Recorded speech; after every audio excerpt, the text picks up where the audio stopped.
for longer periods of time than us. So we go so long in the heat that it's nice to have a little change every once in a while. It doesn't last long. February, maybe a couple cold fronts, and then we're back to 100 degrees. Same with Vegas, I'm sure.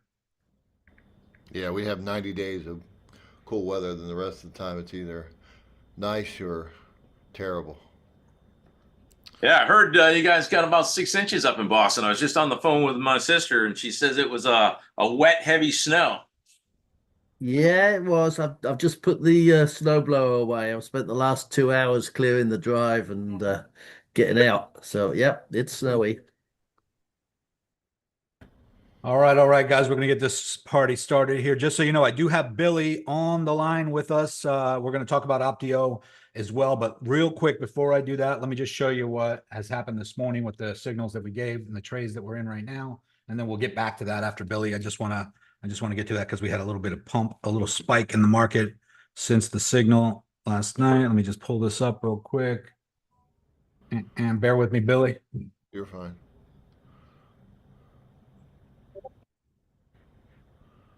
All right. All right, guys. All right, this is Bitcoin. Obviously, we've dropped down to the support level of 91 that we talked about. We have a little bit of a shelf here where we hit resistance on the way up from this upward trending support. So we've been bouncing on this upward trending support for a while, going all the way back to November 21st here.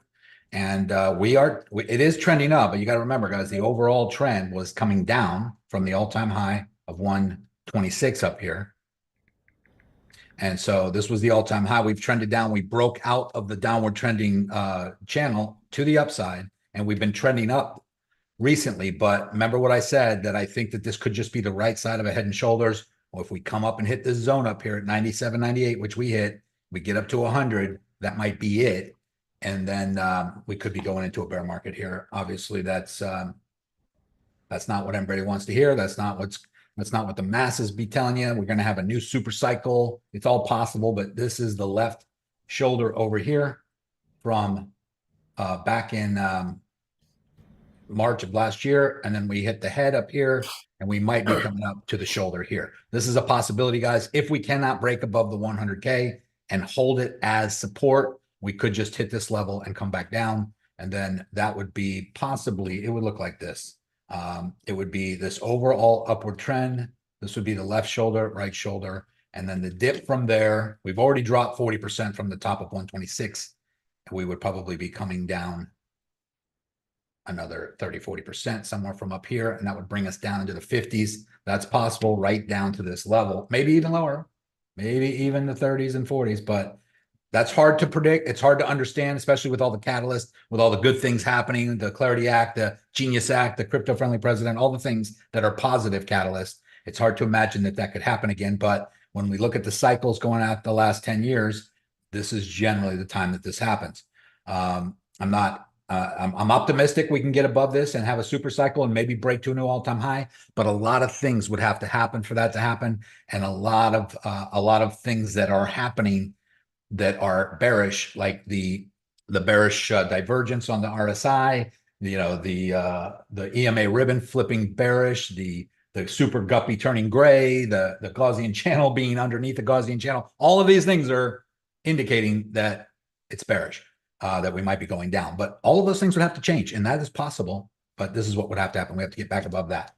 And let's just look at XRP real quick, because we are from the signal last night. I gave my entry on this big dip. Right here, we popped all the way down to the bottom of this floor. This has been the floor for a long time. I am up, 37% on that for the time being, 250 XRP. Again, I'm trading on an XRP margin, so I'm just trying to accumulate more. But here we got a little $500 pop overnight while we were sleeping. But I have a feeling, guys, that wick down is the beginning of maybe a breakout here. We might be coming up. And that right there was probably the one from the 1, 2, 3 pattern. That's probably the one. The 2 will be somewhere over here, possibly the 3 over here if we come back down and retest.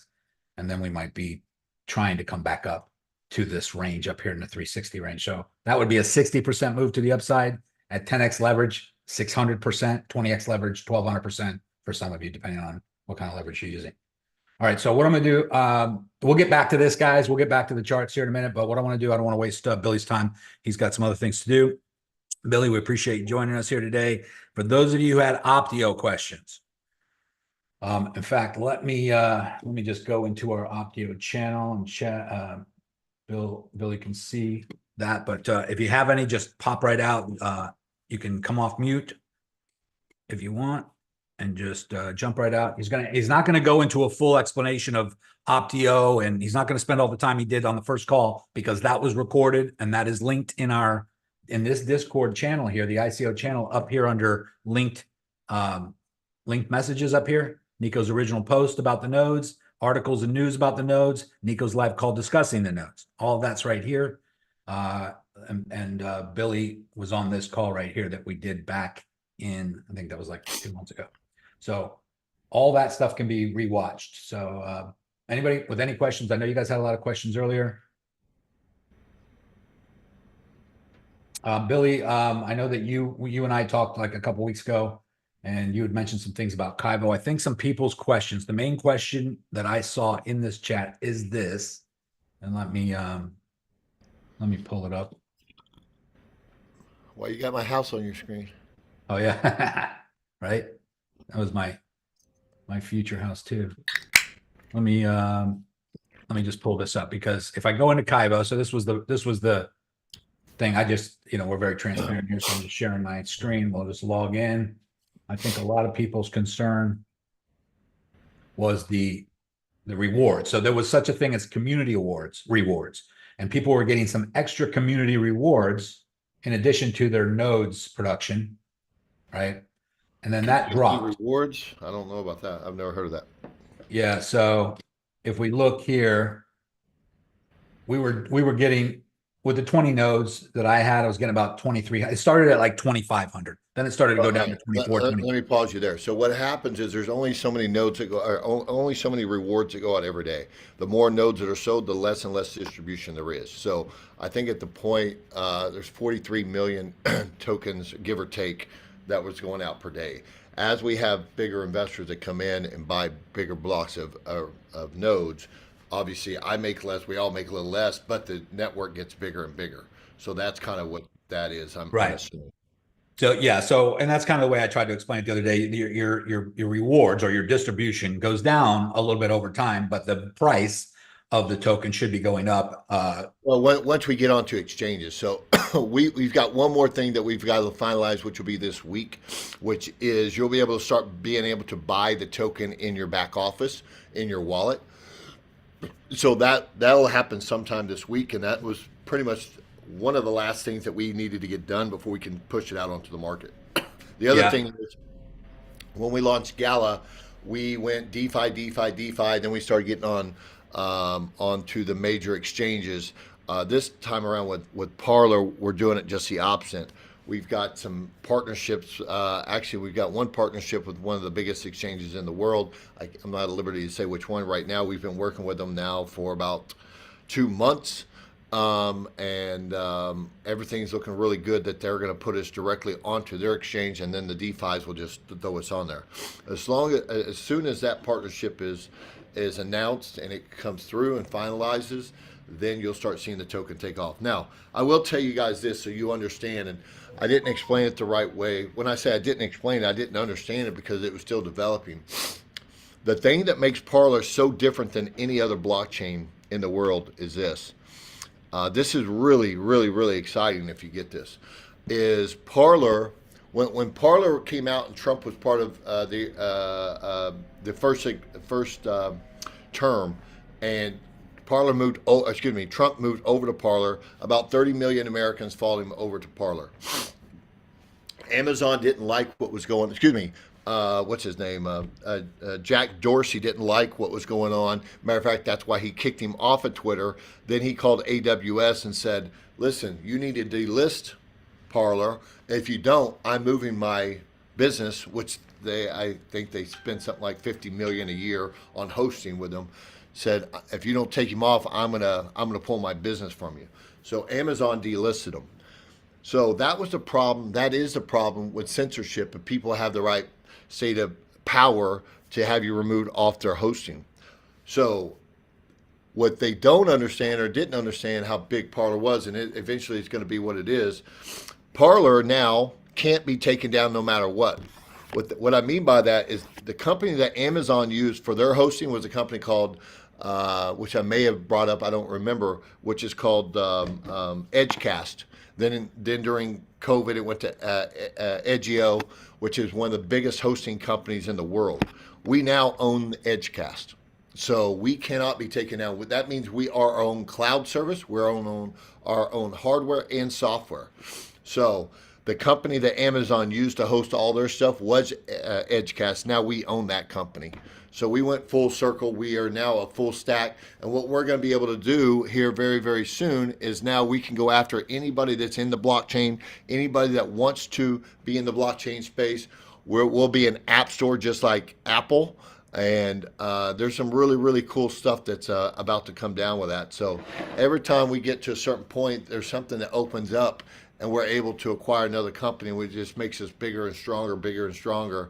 And I will say, as long as you guys don't put this out in chats, I will say that the company that we're working with, or the team that we're working with, is Coinbase, the biggest obviously exchange in the United States.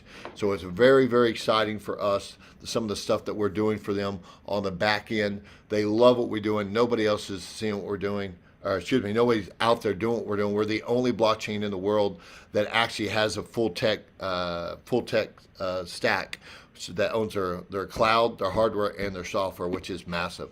We're the only company out there that has a publicly traded company that's going to be backing them. And now we have a system in place that actually, when we do get on exchanges, we're going to be buying the token out of the market in several different ways to keep the price up. We haven't started any of that yet. So once this launches, it's going to be a very, very, very exciting run for sure. All right, any questions? I think you answered the ones that I see in the chat. Will the community rewards for utilizing Parler, posting videos, etc., be realized? Will the community rewards for utilizing Parler? It sounds like what they're asking is the rewards. What are they going to be able to do with it? We have, starting this week, we have I think I did bring this up on the the last call. We're launching our first. We're launching this week our home security business, where you'll be able to use the tokens to buy your home security. You'll be able to buy, pay the monthly $30, $40, whatever it is per month using your tokens. We're adding a travel agency back there where you'll be able to buy your flights, your hotels, everything. We're starting that integration that may take about a month and a half to do. We're starting that in the next 10 days. There's a lot of stuff that we're adding right now. So patience is the key to this game. This is a long game. This is not a short win. But I could tell you with confidence, this is going to be one of the top 10 blockchains in the world in the next 12 months. Now, it's not going to take us 12 months to launch. I'm just saying in the next 12 months, you're going to see this go exponentially. And people ask me all the time, where do I personally see this token going? And this is not a hype. This is not anything other than you're going to ask me personally, I'm going to tell you personally where I think this is going to go. I think it has the potential of going $5 to $15 a token. And the reason I say that is because we're the only blockchain in the world that cannot be taken down. We're the only blockchain in the world that has a lot of different variables in it, and the nodes themselves are actually going to be doing a lot more stuff. You're going to find out more about that in the next month or so. So there's a lot of really upside to what we're doing over here. And I've been in this industry now for going on 13 years. And there's nothing, not even remotely close to, if Ethereum, which is slow, expensive, clunky, nobody likes it, and they still use, you got to think, Ethereum, you know who hosts Ethereum? AWS. All these other companies, we're about to go on a rampage and go after all of them. We can decentralize. None of these blockchains are decentralized. They say that they're decentralized. When they all are hosted by by AWS, that's not decentralized because AWS can just pull them offline. They're not decentralized at all. We're giving them a full autonomous way. They can come over to our blockchain. We can host them on our cloud service, and each one of our nodes can go in and start hosting a piece of that, which would make them completely decentralized. That is crazy awesome. So once people understand this, we're going to start going to events and start speaking on stage and start telling everybody what they can do. That service is available starting this week. So if you Yeah, I know was thinking anybody about putting that it in your owns office. a blockchain and they want to switch from their current provider to come over to us, I know there's one right now that pays like Gala. Gala was spending $750,000 a year to be hosted on AWS. We can move them over right now, and we've already talked to them. Close to 75,000. We'd save them, or maybe it's 100 grand. I don't remember exactly what it was, but save them over 90% on their hosting fees. So if you know anybody, let me know. I'm happy to help you guys with that. Yeah, thanks for that. Couple quick questions in the Zoom. Marcus, all of that is in the Discord. I'm going to share my screen again and show you. If you go into the Discord, go into the ICO channel and come up here to pinned. And up here in the pinned is the original post about the nodes. If you click on that, it's going to take you here where it's a step-by-step walkthrough of how to buy the nodes. Okay, step-by-step, everything that Billy had shared originally. And then also go through all of this stuff over here in these pinned messages, guys, because there's the articles about it, all the different news stories about it, the live call that we did originally with Billy a couple months ago. Go through all that first, guys, so you understand this. Don't just go buying stuff if you don't understand it. Make sure you want it and follow these steps. Step 1, step 2, step 3, all the way down. And Marcus, if you have any problems or questions with that, let me know after that, but go through that first. What is the difference between, let's see, the node prices, the price increased at the beginning of the year, hadn't been able to buy yet. So just confirming, sorry if that's been asked. Yes. Nodes are, the prices have decreased, guys. Billy explained it already. The more nodes that come online, the more people buy nodes, the value of the nodes go up, the price goes up to buy nodes. So it's a harder barrier of entry. Well, let me pause you there. So it's not going to keep going up and up and up like the 6,000. What happened is because we're getting ready to start hitting exchanges and the token price is getting ready to start kind of really taking off, they know the value is there. So they're just kind of, we didn't want somebody that has a ton of rewards.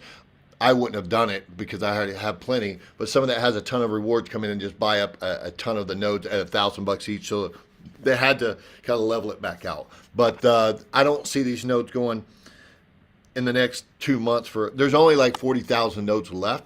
So if you're going to get them, now is the time to get them. You need to kind of hurry to get them. But they're at 1,500. I don't know if I could still get them at 1,000. I haven't had anybody ask, but we have been working with your group. I could call and ask, but I know you would have to do 10,000 plus to get them at that cost. If you had to buy at least $10,000 worth, but I could, if you have somebody, just have them reach out to me. I can find out, but that would have to be like very, very fast. I could try to slide them in. I don't know that they'll agree to that. Just FYI, I'll try to do you guys a favor, but I don't know if I can get that done for you guys. Yeah. So right now, I guess the price is what, at 1,500 or 1,250 or something like that. No, So 1,500 each. 1,500. So if you guys still want them, let me know. I'll get with Billy. We'll see what we can do. If you're doing the 10, the buy one, get one free, which was at least 10 at the time. So thank you no for that. promises there because I just don't know if I can get them at that price. Yeah, so. No, I appreciate that. And I always say that. I There's have to go through like 2 different layers to try to get an approval on that level. So right. Casey asks, just need to know how to buy the Optio crypto on MEXC. Is there a walkthrough? No. All right. So listen, MEXC don't done. go on MEXC. You're going to be able to buy it right there in your wallet sometime this week from that point on. So you don't even worry about going to MEXC. You're going to be able to buy it right in your wallet sometime this week. I want to say in the next 2 days. 2 or 3 days, so it'll be ready to go. So no worry. MEXC, you're not supposed to. I mean, MEXC is a pain in the butt. Number one is they don't usually take U.S. Clients, so just wait a couple days and you start right there in our back office. Yeah, you generally need a VPN to use MEXC and all that shit just to create an account. The other one is Crypto Store or something like that. Crypto Store. It's a weird one too. Once you get stuff in there, they hold your crypto for a couple of days before they release it. It's a pain in the butt too. You might as well just wait 48 hours, 72 hours max, and you can buy it right there. You just buy it, boom, it's in your wallet. You don't have to worry about transfers and all that other kind of stuff. Right. So guys, we talked about this before. Somebody asked, and I even asked the same question. Why buy nodes when you can just go buy 1 million tokens right now? And guys, if you can afford to do that, do it. That's fine. Actually, pause. And that's great, but you're not going to have liquidity to buy 1 million tokens right now. That's why you can't do that right now.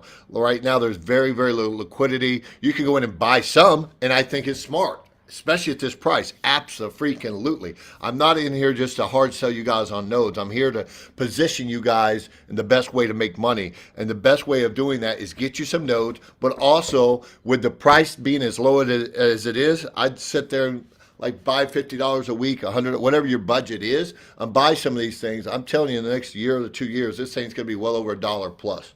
So it's going to be an exciting run. But like Nico said, you can buy some absolutely, but the nodes. Imagine when this token is at $1. You don't want to be buying a dollar token a day. You want these nodes giving it to you for free every single day. So that's why you want to buy the nodes and get in there and get you some tokens. Now, one of the secrets I tell people is I say, all right, like right now, I'm getting into a new house, and I tell people, listen, if I go buy $5,000 worth of this token, I sit on it until it hits a quarter, boom, that's 1.6 million or whatever it is comes out to be, and I can basically buy my house for $5,000 if I'm patient. So I do that. That's kind of how I do a lot of things because I'm dyslexic and I see things backwards anyway. So I'm like, all right, I'm gonna go ahead and shell out $5,000. I'm gonna put it in my wallet. I'm gonna earmark that's how many tokens I bought. Boom, boom. I'm gonna wait till it gets to a certain point. Then I'm gonna take that out and I'm gonna buy XYZ, whether it's a car, house, or different things. So you guys can do that too. Go ahead, Nico. Sorry.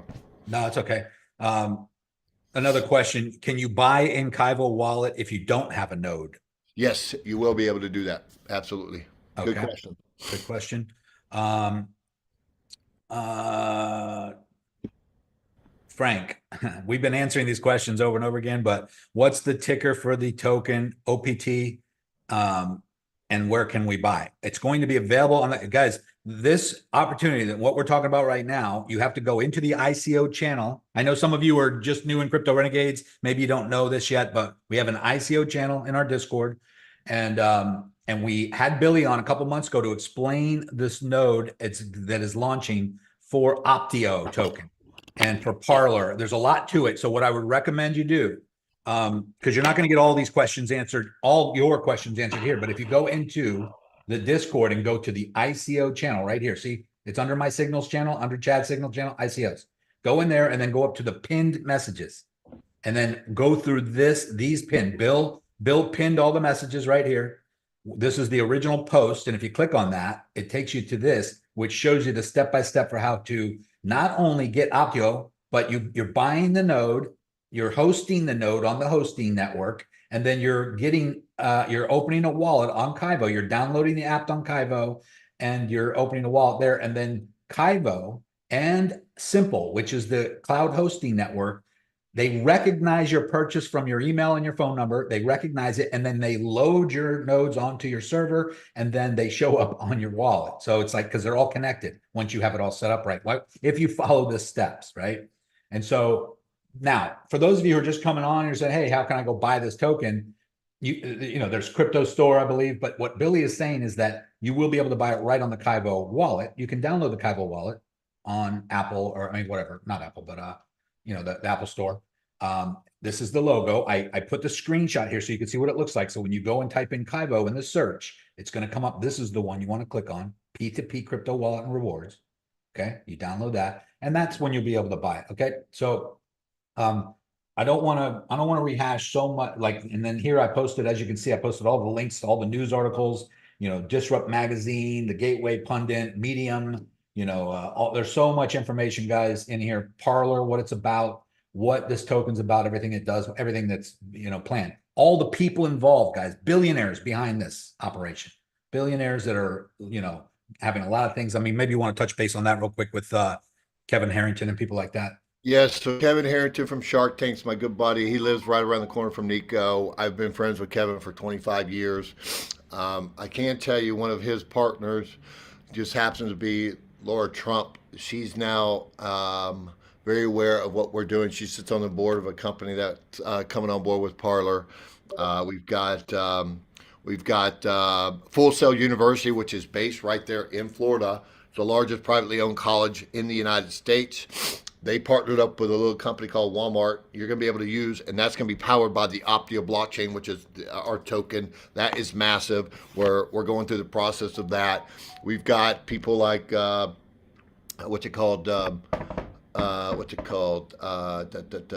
Holy Deeds. Holy Deeds has the exclusive contract with the Vatican. We actually are they're building out their blockchain on our layer 1 blockchain, which will allow them to actually, we're taking all their relics and artifacts and creating NFTs so they can create these digital museums around the world so people can see the relics of the Catholic Church. They're building that on our platform. This is bigger than any blockchain I've ever seen. And I've been in this industry going on 13 years. This is massive. It's taking a little time. Actually, we're doing this still faster than most of the other blockchains I've built out. We've only been online and took over the company last August. So we're a year and a half into this. The nodes went online a year and a half ago. So if you haven't got a node and you want a node, that's where your real money is made. I bought a couple $1 million worth of these nodes just because I knew what was going to happen. And thank God I did, because now it's turning into something even bigger than all of us thought when we first got started. So it's Yeah. What I always tell people, and Norman and Keith will get your questions here. I see your hands raised. I apologize. really exciting stuff. Oh, sorry, Billy. I didn't mean to cut you off. You're fine. You might have broke off, and I thought you stopped talking. But guys, what I was saying is, like I told you guys before, let's say you buy a node. Let's say you buy 10 nodes, right? And you're minting. That works out. You get 10 free. That's 20 nodes. That works out to about 800,000 tokens in a year. If you were able to go buy 800,000 tokens right now, like Billy, like we were just talking about, if you were able to do that and the price shot up to $1, okay, that's 800 grand. But here's the difference. You sell those tokens and you're done. You got your 800 grand, you got nothing. But if I have 20 nodes and I mint 800,000 tokens and I was able to sell them at the end of the year, 800,000 tokens, the very next morning when I wake up, I got thousands more minted at $1 each. So I'm making $1,000 a day at that point, where you don't have that opportunity if you miss out on the nodes. So the nodes just keep minting for you. That's a whole different world. Now, I will say this. If you're smart, you'll never, ever sell one of these tokens. Now, with us being as big as what we are, what I mean by that is Warren Buffett, when Warren Buffett needs money with Coca-Cola, he's the largest shareholder in Coke. Does he go sell his Coca-Cola stock? No. He borrows against it. Here in the next 90 days, give or take, you're going to be able to start borrowing against this token. So I will never, ever sell any of my tokens. As this thing grows and grows and gets bigger and bigger, all I will do is borrow against it. I will never sell any. I've got 350 million tokens. I'll never sell any of these tokens. So I'll borrow against it as I need money and leverage and everything else. So. Yeah, we talk about this all the time, guys, with Bitcoin and other holdings, other assets. Right now, you can borrow even on Coinbase against USDT, Bitcoin, and Ethereum.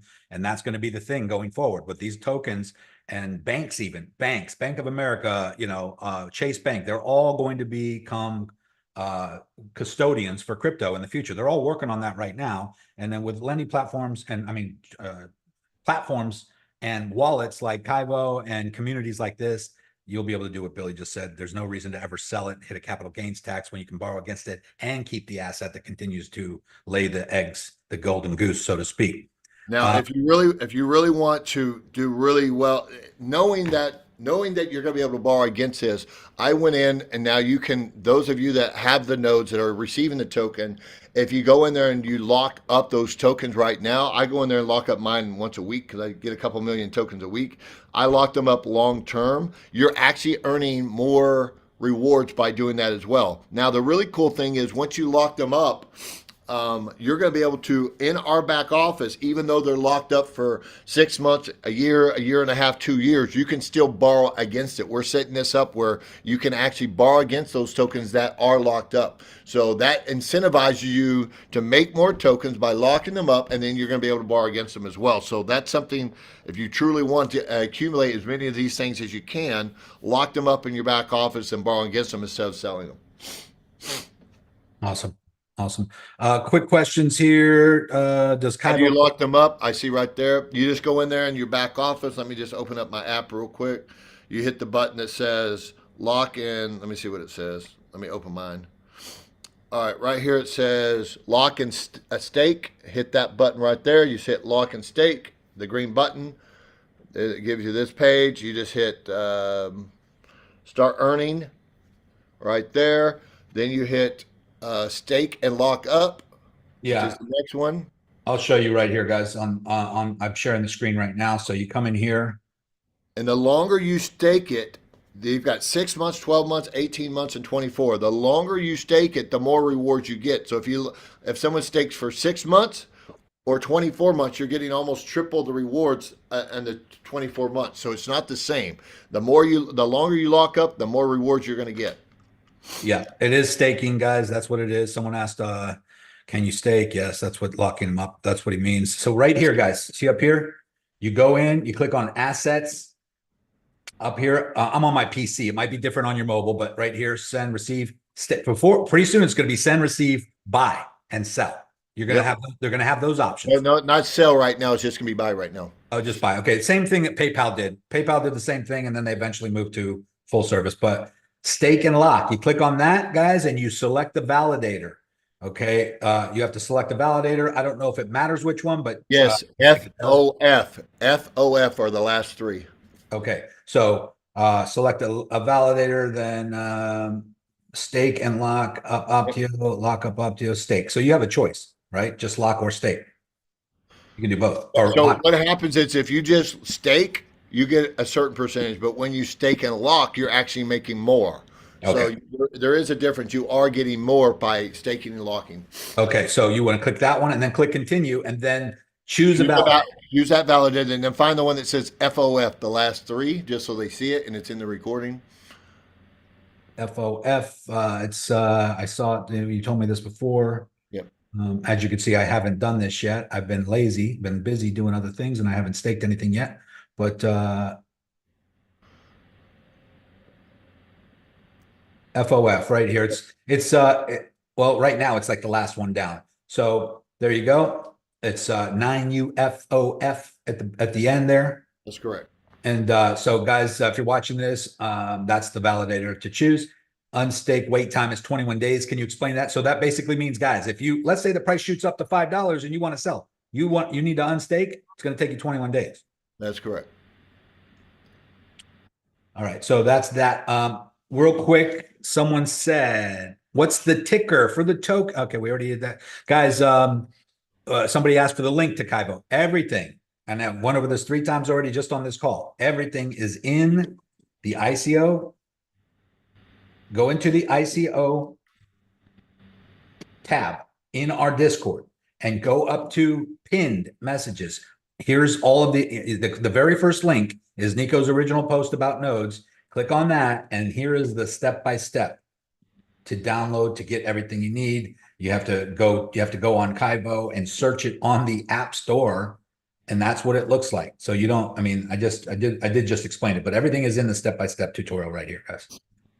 We don't want to spend too much time going over the basics because we went over this already a couple times, and I know there's a lot of new people in here who were not on the original call and you might be interested. So just refer back to the ICO channel and go to that pinned message and watch.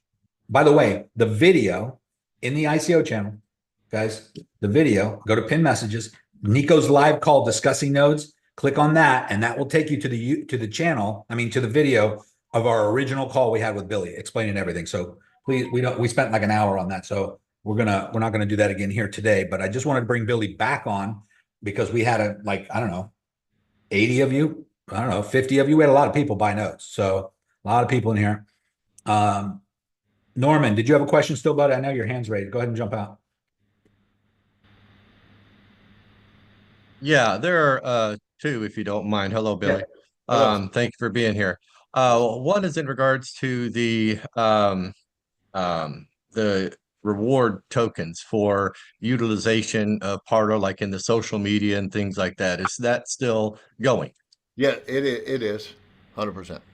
Yeah, I think that'd be amazing. I mean, you get one big influencer or something to come over and realize they're going to make a whole hell of a lot more money than others, and that will pull a whole lot more in.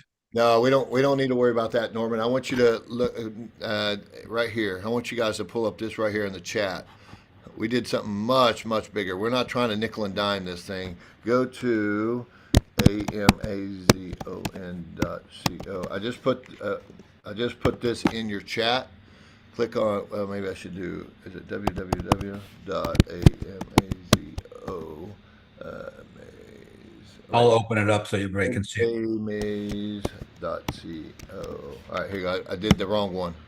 All right, amaze.co. Type in amaze.co. amaze.co.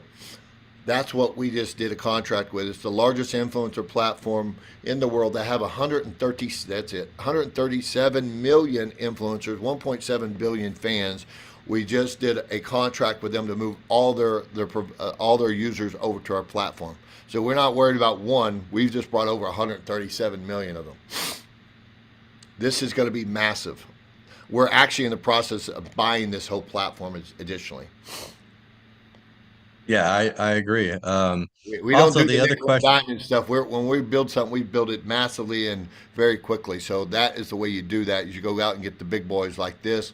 We're acquiring them, and boom, now we'll move all those influencers over. That'll help with all of our products and services and recognition of the brand. Oh yeah, exactly. The second thing was in regard to the validators. You know, on the Kaivo site, it states that it tells you what to do. You need to go and do your investigating into the company that is holding the validator, and you know, with what you're getting for it. You know, there's nothing listed on there. Also, if everyone is using the same validator, Not everybody, then they aren't. that, Period. So there's not. So you're not everybody's using the same value. We've got about oh, 50 I understand. I'm not Okay, saying okay. everyone, but the more people that are using a validator, the less rewards that are available to be shared among the people that are in that validator, correct? No, I mean it's very equally distributed. So you don't. What you're saying Yeah. is it doesn't work. It doesn't. Now, work. Billy, can you answer this? Because a lot of people did this and set this up before they knew of anything about a specific validator, and they're using a different validator. Is it detrimental? Does it matter? No, it's Can not they switch? detrimental. It's not detrimental.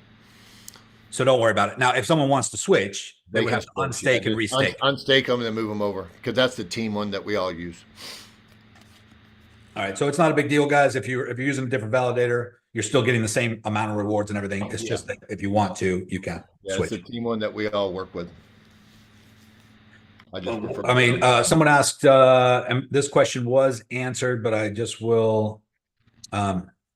If we can still acquire 10 nodes for $1,000, buy 10, get 10 free, and we have an investor who will buy 10 for $10,000, can I get the 10 for myself? No, absolutely not. They will not split it up like that. So it'll just go to one wallet, guys. Whoever's setting up the wallet, and whoever you got the money from is going to have to trust you, or vice versa. Yep. Yeah, they won't split it up like that. Sorry, guys. Nico, can I ask a question? Yes. Hi Billy, how you doing? It's Keith Good. Greco. Hey, you said you were coming in with Kevin Harrington and about 1,000 merchants. When is that marketplace going to launch? And when it does, as those transactions start taking place, does that increase the daily rewards? Absolutely will. Yeah, Kevin's already working on that. It's going to take about a year to upload all 100,000 of those different stores that he's bringing over. But yeah, they've already started that process. Okay. Well, the other question is, since the rewards are technically when you do your taxes, and I know you're just educational purposes, but as we're getting, say you get 500,000 a year, as say at $1, where you need to claim that as our taxes against our whatever our investment is, right? Because I mean, is there any KYC or anything that Kaivo's or Optio's doing to send to the IRS that keeps us responsible so Yes. that you guys aren't getting in trouble? I mean, just like Coinbase, we're going to actually be our own exchange as well, and our own banking system. We'll have our own banking rails, which we are having right now. We'll be the true situation like that. So on what's it called? Any exchange like Coinbase or any of this stuff, at the end of the year, they'll tell you what your win-loss thing is. I'm sure they'll have all that. I can't speak 100%, but I'm almost positive we'll have that same thing in the back of ours as well. All right, thank you. Yep. And really, guys, all that is the same thing you see on Phemex, same thing you see on Coinbase, everything where they basically provide your P&Ls and they provide you a downloadable, transcript that you can provide to your accountant, your CPA, or yourself. You can do it yourself on TurboTax.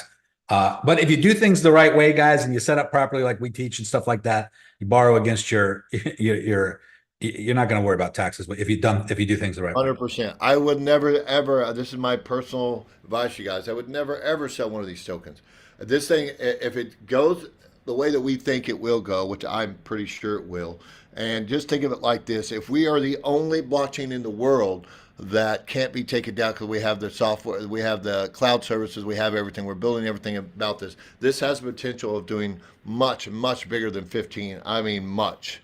Like a 10x over 15. So this thing could do extremely well. So why would you ever want to sell an asset that great? It's kind of like selling Bitcoin at $5. Why would you ever want to do that when you can borrow against it? So you can borrow against it, and if you need money, I think you'll be able to borrow against at least 50% of it. Now, if you need the whole thing, go sell it. But I definitely wouldn't advise that. Yeah, we talk about this a lot and just in general with crypto in general and building portfolios. But so guys, those are the questions we can answer also separately from this. Marcus, Nico, I don't want to dilute from Optio, but since he is here, we have a few people in this group, Billy, who bought also on the Element token. You got any updates or information on Element? Anything? I haven't talked to them. I've been so focused on this one. So no, they have. I know they have community calls. I know that Grow just did a contract with Walmart for 25 million. They're all doing some good stuff. I have been so absorbed with this blockchain, but no, I haven't. Marcus, are you in Element's Discord group? Because they do go live a lot in there. They do have calls all the time. That would be the place, obviously, to go for that. They do have their own Discord. If you don't have it, send me a DM, Marcus, and I'll send you the invite link for Elements Discord. George, can you buy one node? Yes. Yes. You can buy any amount of nodes, guys. It's just that when you get to 10 or more, it's buy one, get one free.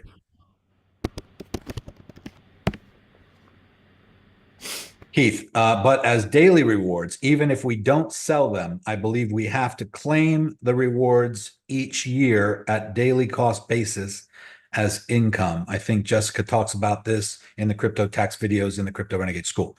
Have to, or, I guess it's dependent on your structure. Oh, that was another question, Billy. Someone asked if they could do this under an entity name, or does it have to be in their personal name, or if they have it in a personal name? It's really only when you pull the money out. It's not when you put it in.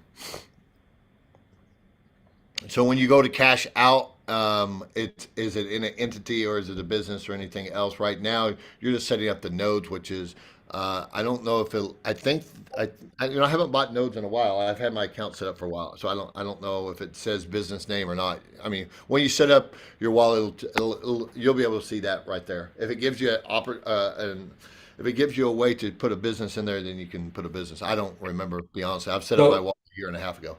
Yeah. So what you do, guys, is when it comes time to sell or move or transfer or borrow or anything like that, you can then set up a trust, an entity, an LLC. You can sell your holdings. You can sell your nodes. You can sell your wallet, whatever, your Kaibo wallet. You can sell it to a trust for cost. In other words, what you paid originally for the token. So if you bought them at 0.004 cents and you got 1 million of them, but it went up to $1 each, you can sell them for 0.00 cents times 1 million.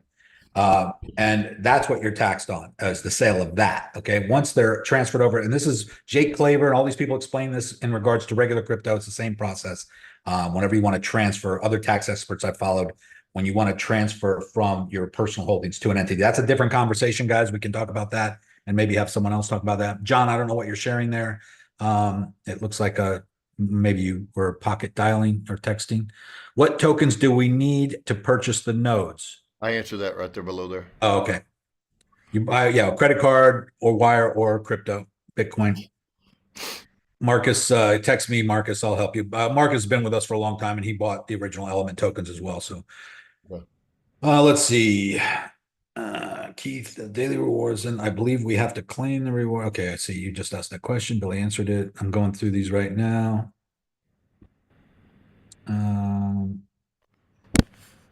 Yeah, guys, that's pretty much it. I mean, it's exciting, but it, like Billy says, and like I always say, there is no guarantees, guys. This is a risk. This is an investment. You're putting some money aside. It could go faster. It could take longer. No one really knows the timeline, but this is not a overnight thing. But we got the one thing I really like about this myself is the amount of money and businesses and smart people behind it. This is not just some punk, launching a token on, Pancake Swap. This is a real deal. This is hundreds of millions of dollars behind these infrastructures and these platforms.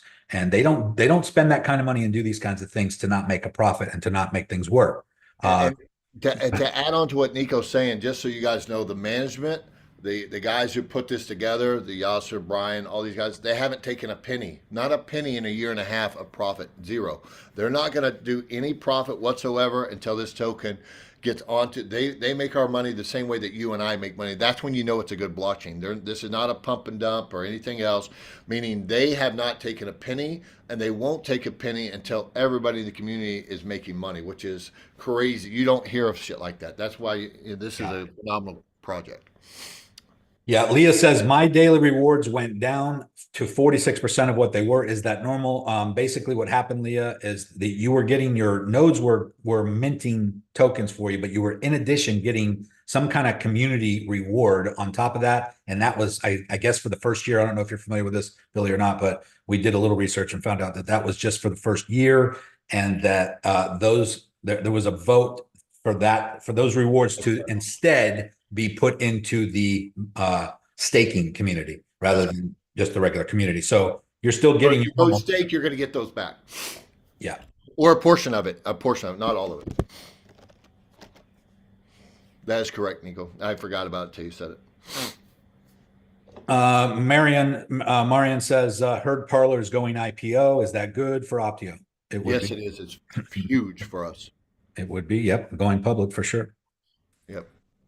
Because the money that's coming in on the public side, what's going to be happening is they're going to be taking a portion of the money that's coming in, buying the token out of the market. They created something called a flywheel. No other company in the world has that as well, where the money, a portion of the money coming in from every one of our other businesses, like our home security business, our travel business, our cloud services business. They're taking a portion of all of those, and they're going to be buying the token. And essentially what we're going to be doing, buying the token out of the market like that. We're putting that in our treasury. Then we're going to borrow it against the treasury to buy more.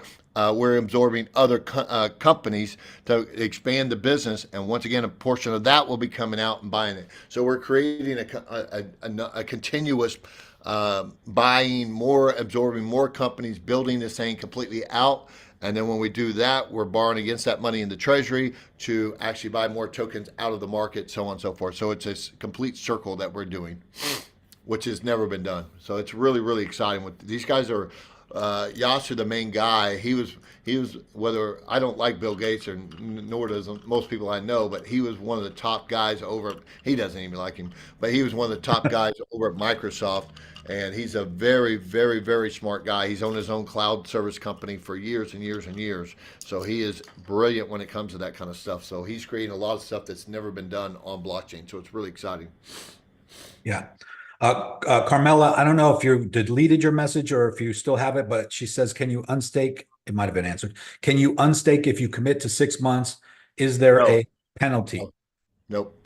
You cannot unstake if you go to 6 months, but once again, why would you need to? You can borrow against it. So that's why I stake for the whole 24 months. I'm not going to need to unstake anything. And everything you're staking up to that day is staked. The next day, that is unstaked. So if you need some that aren't staked, just stake up.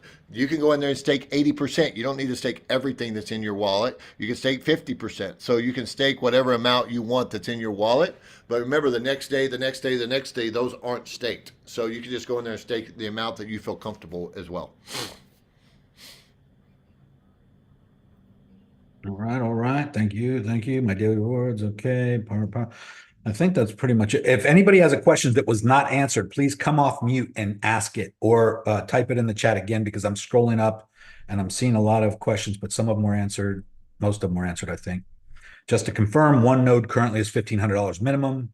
Yep. That is correct, Sheridan. But if you buy 10 or more, then get with me, send me a message. I'll get with Billy. We'll see if we I'm can. not sure if I can get it down to 1,000, but I still be able to get you a buy one get one. But we are going to try for this group. But please don't hold any big hopes to that, because I haven't asked them, and that's been almost a month now. So I will ask and try to get that for you. Worst case scenario, you are going to get a buy one, which nobody else gets, by the way. So anybody that wants to buy a note outside of here, they have to pay full for just one.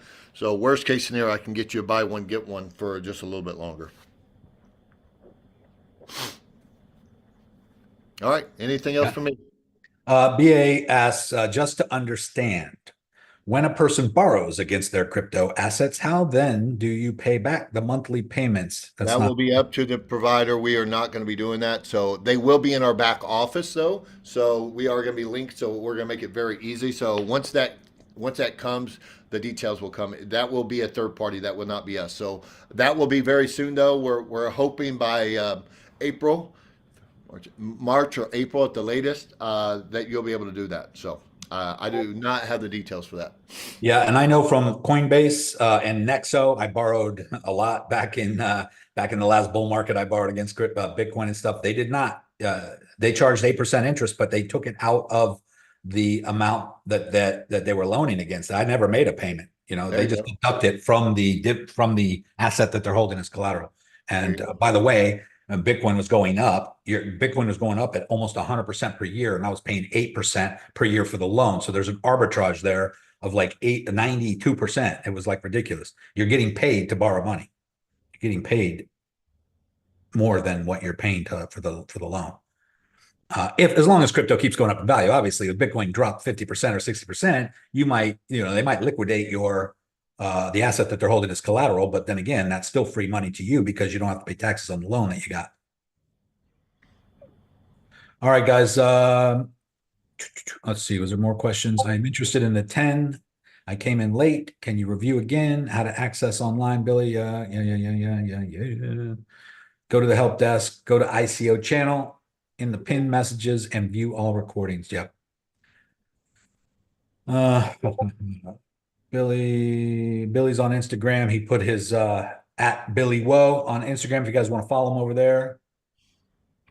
I do some updates. We're getting ready to do a lot more updates over there. I've got now a videographer that's going to start doing videos, so I'll start doing more updates over there as well. Buy 10, get 10, not buy 10, get 20. You buy 10, you get 10. So you'll have 20, yes, but you don't get 20 free. You buy 10 and get 10. Can you share the link that we follow Billy? That we do what? Where we can follow Billy? He just posted it in the chat. It's at Billy Woe. He'll post it again. Let's see. At Billy WO. Yeah, WO. On Instagram. And guys, Billy's a good friend of mine. I've known him for 20 plus years now. So obviously, if you have any serious questions, you can follow Billy, but you can also ask it in the ICO channel, and I will. Nico's really good about just hitting me up when there's a lot of questions. So try to go that route first. But that way it's centralized. It's coming from me instead of him getting a million questions. Exactly. So, and he's very good about putting them all together and just giving me one call. So don't bombard me, please. Because I've got 16,000 clients worldwide, so I get a lot of messages, so quite a few. But I'm happy to help you guys. But Nico does a really good job, so go through Nico first if that's the case. But I do a lot of videos, and I'm getting ready to start doing a lot more podcasts. I just threw that in there so you guys can kind of get some updated stuff too over there. Yep. Yeah, guys, the best thing to do, I'm going to say it one more time. I know some of you came on here late. You're going to go I'm going to share my screen right now. Go into our Discord. Go to the ICO channel, which is under my signal channel, under Chad's signal channel, ICOs right here. Click on that and then come up to the pinned messages. And Bill's got them all pinned up here. ICO channel quick links. Nico's original post about the nodes. If you click on that, it's going to go right to the original post, which is what you need to do step by step to buy nodes. Articles and news stories about the nodes. All of these links right here, guys, you can go and read about it. You can learn about it. There's tons of stuff about it, right? And then underneath that one is Nico's live call discussing the nodes. That was our original Zoom call that we did with Billy originally back in, that was on December 2nd. You can click that link. It's in our private Facebook group. You can go watch that, right? Here is the, I believe it's the, well, there's another video somewhere in here with the founder. I believe it was the founder. But all of that is in the ICO channel, guys, right here. This is Brian Ferry explaining it right here. All of that is in the Discord. So make sure you go all through this first before you make a decision. Don't just want to buy something right now from this call without understanding everything. I want to make sure you guys understand what you're doing first. This is not for those of you who are on your last dime trying to, get rich quick. This is an investment. It takes time. There is no guarantee. I've said this 100 times. I say it about everything that we do. We are in a space right now, guys, where the opportunity is more than anything I've ever seen in any other business venture. The only thing that I've ever seen make more money than the potential in crypto right now is starting a business, but that business has to become successful. And successful businesses are, 2 out of 100. So, but businesses can make thousands of percentage gains, of course, but that takes a lot of work, a lot of building, and it takes a good product or service or whatever it is you're offering. The crypto is the only other thing right now, guys, where you can front run governments, you can front run institutions, you can get ahead of the masses and own an asset that's going to go up exponentially in a relatively short period of time. And just so you guys understand, we are not a crypto company. We are a software development company. You are buying software. You're not buying crypto. We are a software development company. You're buying software. That software has a responsibility every day. It's programmed in night and day, which will pay you in a digital reward, but we are not a crypto company. But like Nico said, there's nothing out there. The last project I launched and did, for every 1,000 I put in, I made 1.2 million back, which you guys can do the percentage. Nico can do that in his head. It's a lot. So this one, I'm almost positively certain it's going to be much bigger than that, much bigger than that. All right, guys. Anything else for me, Nico?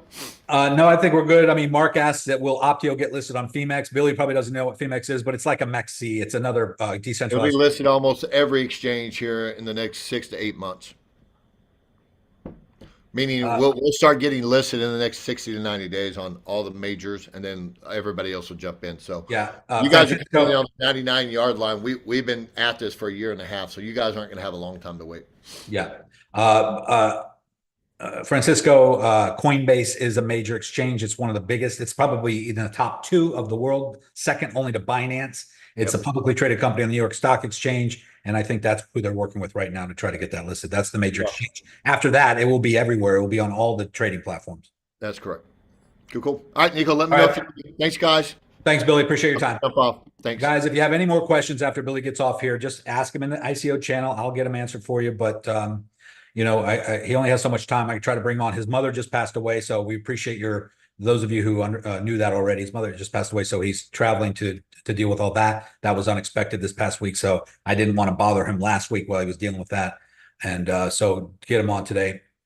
But yeah, thanks for your concern and condolences there, he said, and he had to jump off. So we are back to just us now.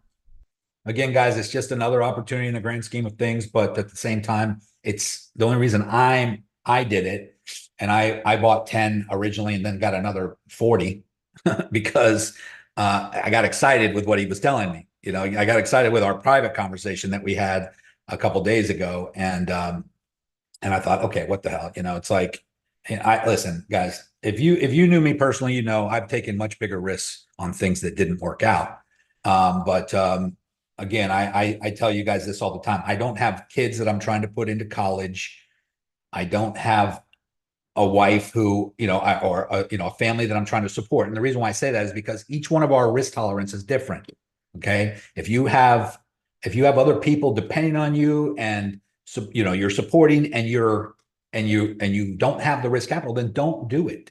Use your common sense.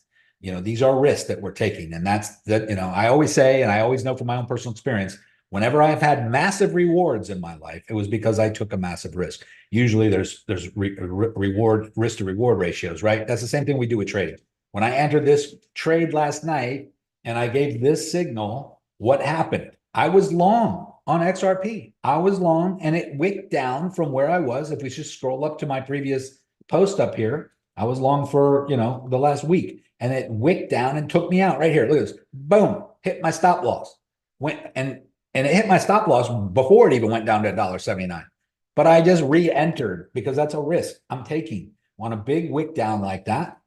It did this, boom, drop down. That's Bitcoin. But I just re-entered, because I don't think too much about it. This was the big wick right here. Boom, all the way down. And look where it wicked down to. It wicked down to the bottom of this floor that I've had. And I've had that floor there for a while. You guys know we've been on these calls for a lot. If I zoom out to the daily, you'll see this is the floor down here. How many times have we wicked down to the bottom of this floor? And what happens usually afterwards is we pump up pretty high. So I just enter on that. I wish I would have been able to catch this one, but it pumped right back up into the channel. And here we are all the way down to the bottom of the floor. We bounced, we went to the top of the downward trending channel, and we just wicked down to the floor one more time and bounced. Okay, that's a double bottom as far as I'm concerned. That's the one. That's probably the beginning of the 1, 2, 3 formation. We are still in this little bit of a downward trending. Inside the downward trending channel, we're in another downward trending resistance level here. And look at this way. Boom. And all green. Is it going to come up and go through this yellow line? I don't know. I have my take profit target right there at $2. And let's see, what did I say it was? Let's just go back to the most recent TP at 360 for now. That's not 360. Why did I put my TP? Oh, I think I put it there overnight when I went to sleep, but I didn't think it was going to pop up that high. But I'm going to put it back up to where I'm just going to get out of the way, because my goal is not to take profit on this. My goal, it is to take profit, but my goal is not to stop it from going up. As long as we can break through this and continue up, I think we'll come back up to this range up here in the $2.20 range, which is the top of the downward trending channel that we've been in for a while on XRP. But if we can break that, if we can get above that and hold as support, then I think we'll probably make it up somewhere up here to the number 2 level, which is the 260 range. That doesn't mean it's going to do the same thing it did last time this happened. So if we go back and look, this is what happened last time. We came down, we hit resistance after wicking below the floor. We hit resistance, which would be like us coming up and hitting this line right here. We broke through it. We came back down a little bit. We broke through it and then retested the floor. That would be like us right now, coming up, breaking through this, hitting this up here, and then coming back down and retesting the floor before finally climbing out. That's only if history repeats, but this is the floor. This has been the ceiling. This is the range that we're in. This is a 1, 2, 3 pattern. It's a well-known established pattern. We have a 1 possibly right now. This would be the 2. This would be the 3, and not all the way down here, but somewhere up here before. Now, does this have to happen? No, it doesn't have to do the same thing it did last time. I'm just drawing that out as a visual so you can see it could just pop right up and break right through. It could go straight up. You could wake up one morning and we could be up here at $4. It could happen that quick. So, but what I do is I enter on the floor, because that has historically for the past year been the bottom. Every time we've wicked down here, it never went through it and held this resistance. It wicked through, pop back up, wicked through, pop back up, wicked all the way down, pop back up, hit it, break up, back up, hit it, break back up. And when it gets wound into a tiny apex here, which is this downward trending resistance line, I'm going to make it yellow just so it matches everything else. When it breaks through that, historically, it has gone up to the top again. And when I say historically, I'm only saying one other time in the past year, but no time in the past year did it get below the floor and hold as resistance. So why would I bet that this time is different? I'm going to bet that it's going to continue to do the same thing. That's called the trend is your friend until the end. Now, if it breaks below this, if we do have another fall down and it gets below the floor, like it did here, like it did here, like it did here, and it bounces as resistance instead, and it cannot get back above there, that's a different ballgame. Then we could be going down further. Yes. But every time it's wicked down to this level before, it sucked up very quickly. And if we go over and look at the whoops. Let me go over here and show you this on the on TradingView. Every time, excuse me, every time we get to a new level over the past 8-10 years or so, we wind into an apex and we break out to a new level. So, and we've stayed above an upward trending support line this whole time so far. And we just came to it here. That was back in October of 2024. And we popped up to another level, which is the level up to the previous high, which was this level here, up to the previous high. If we get beyond that, which I think we will, I mean, can you even imagine XRP not getting beyond that with all of the catalysts and all the changes that have happened over the last year and all in the banking systems, them getting past their whole SEC situation. They also, by the way, guys, I don't know if you know this or not, but December 31st, any crypto that was established with a ETF prior to January 1st was automatically grandfathered in, or what's the word, exempt from being categorized as a commodity or something. I can't remember the exact terminology, but XRP made that deadline. And so a lot of nothing but positive as far as I'm concerned. Now, you talk to someone like Billy or someone like that about Optio, he doesn't care about XRP or any of these other tokens. He's in a totally different realm dealing with nodes. And, you know, he likes that's called primary market. That's the primary market, getting involved in cryptos before anybody even knows about them. XRP's in the public realm for 12 years now. It's been around for a while, since 2013. And people are, you know, still frustrated the fact that it's still only $2, right? But it wasn't $2 10 years ago. It's gone up, you know, whatever it is, 100x since then or more. It's just that it's kind of like watching a flower bloom. You don't see anything happen when you just sit there and stare at it. So it seems like nothing's happening. But as you can see by looking at this historical chart on the daily, we were down here in 2017 at 0.005 cents. Imagine if you would have bought 10,000 or 20,000 of them then. Okay, so now that we're up here to $1.80, $2, it seems like it's gone up a lot. I mean, it seems like, oh, that's expensive now. It's nothing compared to where it can go. So it's still like, to me, it's like being able to buy Bitcoin at $13. It's like you just don't really have an idea of how high the price can go in the future. So obviously, I'm not just betting on one thing. I still do Optio. I still do Bitcoin. I still do crypto. I still run businesses. I still invest in real estate. I'm very much diversified, but I like to take a chance on things that have a high degree of doing what I think it's going to do. Whether it does it or not is a different story. But the one thing is that if you are going to get lucky and you are going to get the reward from a high risk, you might as well do it in high risk things that actually have a chance of reaching that reward. So from my opinion, this is the next best thing. This is probably better as far as I'm concerned, as far as accumulating XRP. But we are up here in the higher echelon or the higher level, the highest level so far, and we're hitting resistance at this previous high back here. And once we break out of that, guys, guess what's going to happen? It's probably going to just create another level. It's going to look like this, and then probably do the same thing and wind into another level. Very similar to what you've seen here over the last few years. And then there will come a parabolic move eventually. So could we drop from where it's at now all the way down to this line down here? Yeah, I guess we could. And that would bring it down to the $13, $50. I don't think it's going to go lower than this level right here. But if it did, that October 10th drop right here, all the way down to $1.25, could we come back down and hit that right here and bounce? Sure. Could this continue like this? Yes.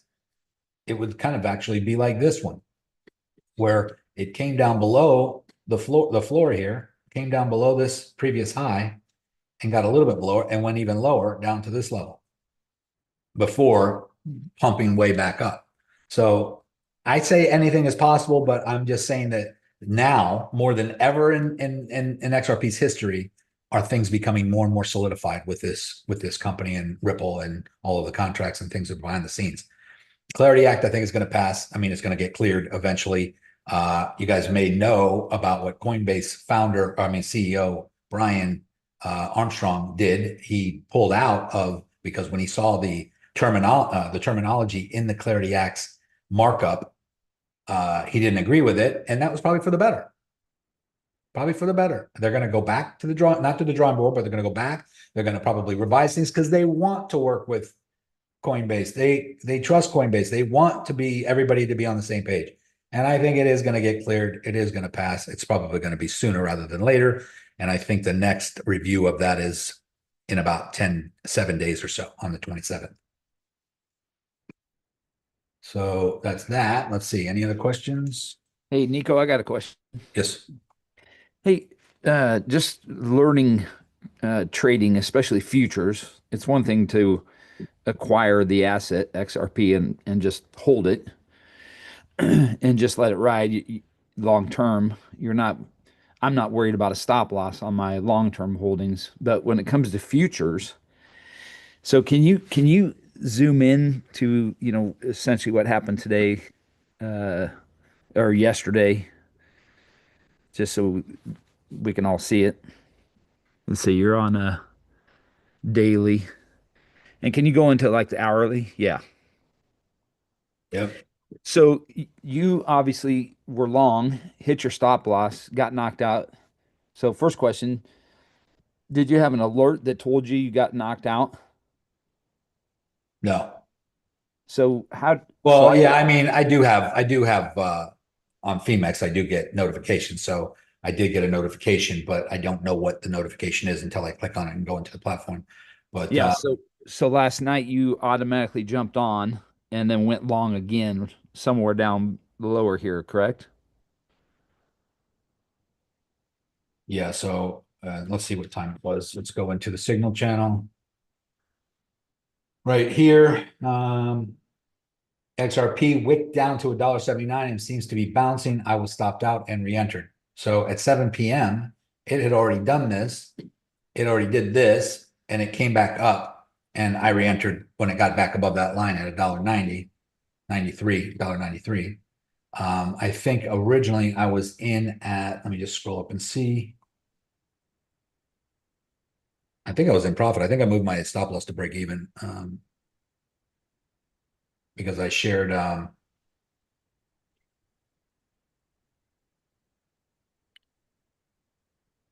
Just to interrupt, on the mobile app, you can set pre-alerts for the balances as it goes up and down. my entry before was at 210, I think, on that one. But see, I lowered my entry because I kept adding contracts. As it got lower, I just kept longing with more contracts. So it lowered my entry. XRP back up to the 217, looking for a breakout. Let's see what my entry is here. It was at 208. So coming up to the next, this is a little longer ago. XRP broke through the upward trending support line at 215, taking out my stop loss. Okay, so on the 14th, I was already taken out once. And then XRP came back to the 211 level before bouncing, like I said in the previous post. If we get past the 218, we will see higher highs. Otherwise, we can see a double top here and sideways action. That was on the 14th. So that was last week. Trying to catch where I was here. That was Bitcoin.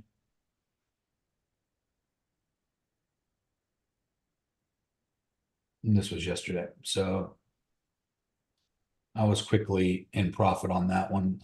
I mean, I wish I could have caught it at 170, 179, but I didn't. But what I noticed is that, let me go to a lower time frame. Let me just zoom in here. What I noticed, it was a long wick. Right. Let me go down to a little lower.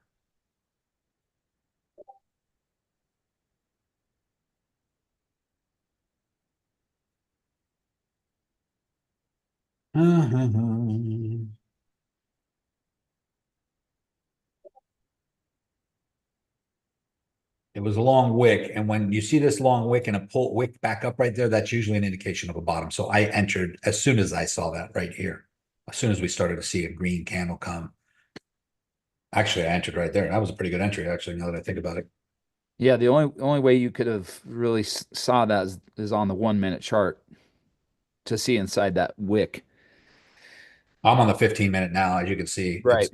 But yeah, it would. I don't think I was ever on the 1 minute chart. I just saw that it was starting to accumulate back up here and then entered. So And I'm just saying that's how quick it happened. It happened in 1 minute. it happened very quick. Actually, it came from up here, as you can see. And these were small. These were not huge drops right here. It was a drop and then another drop and then another drop, and then a huge drop. So But then that whole wick right there happened in 1 minute. yeah. You're on a 15, but if you Yeah. look at the 5, you still don't see inside the wick. You have to go to the 1 minute to see the drop.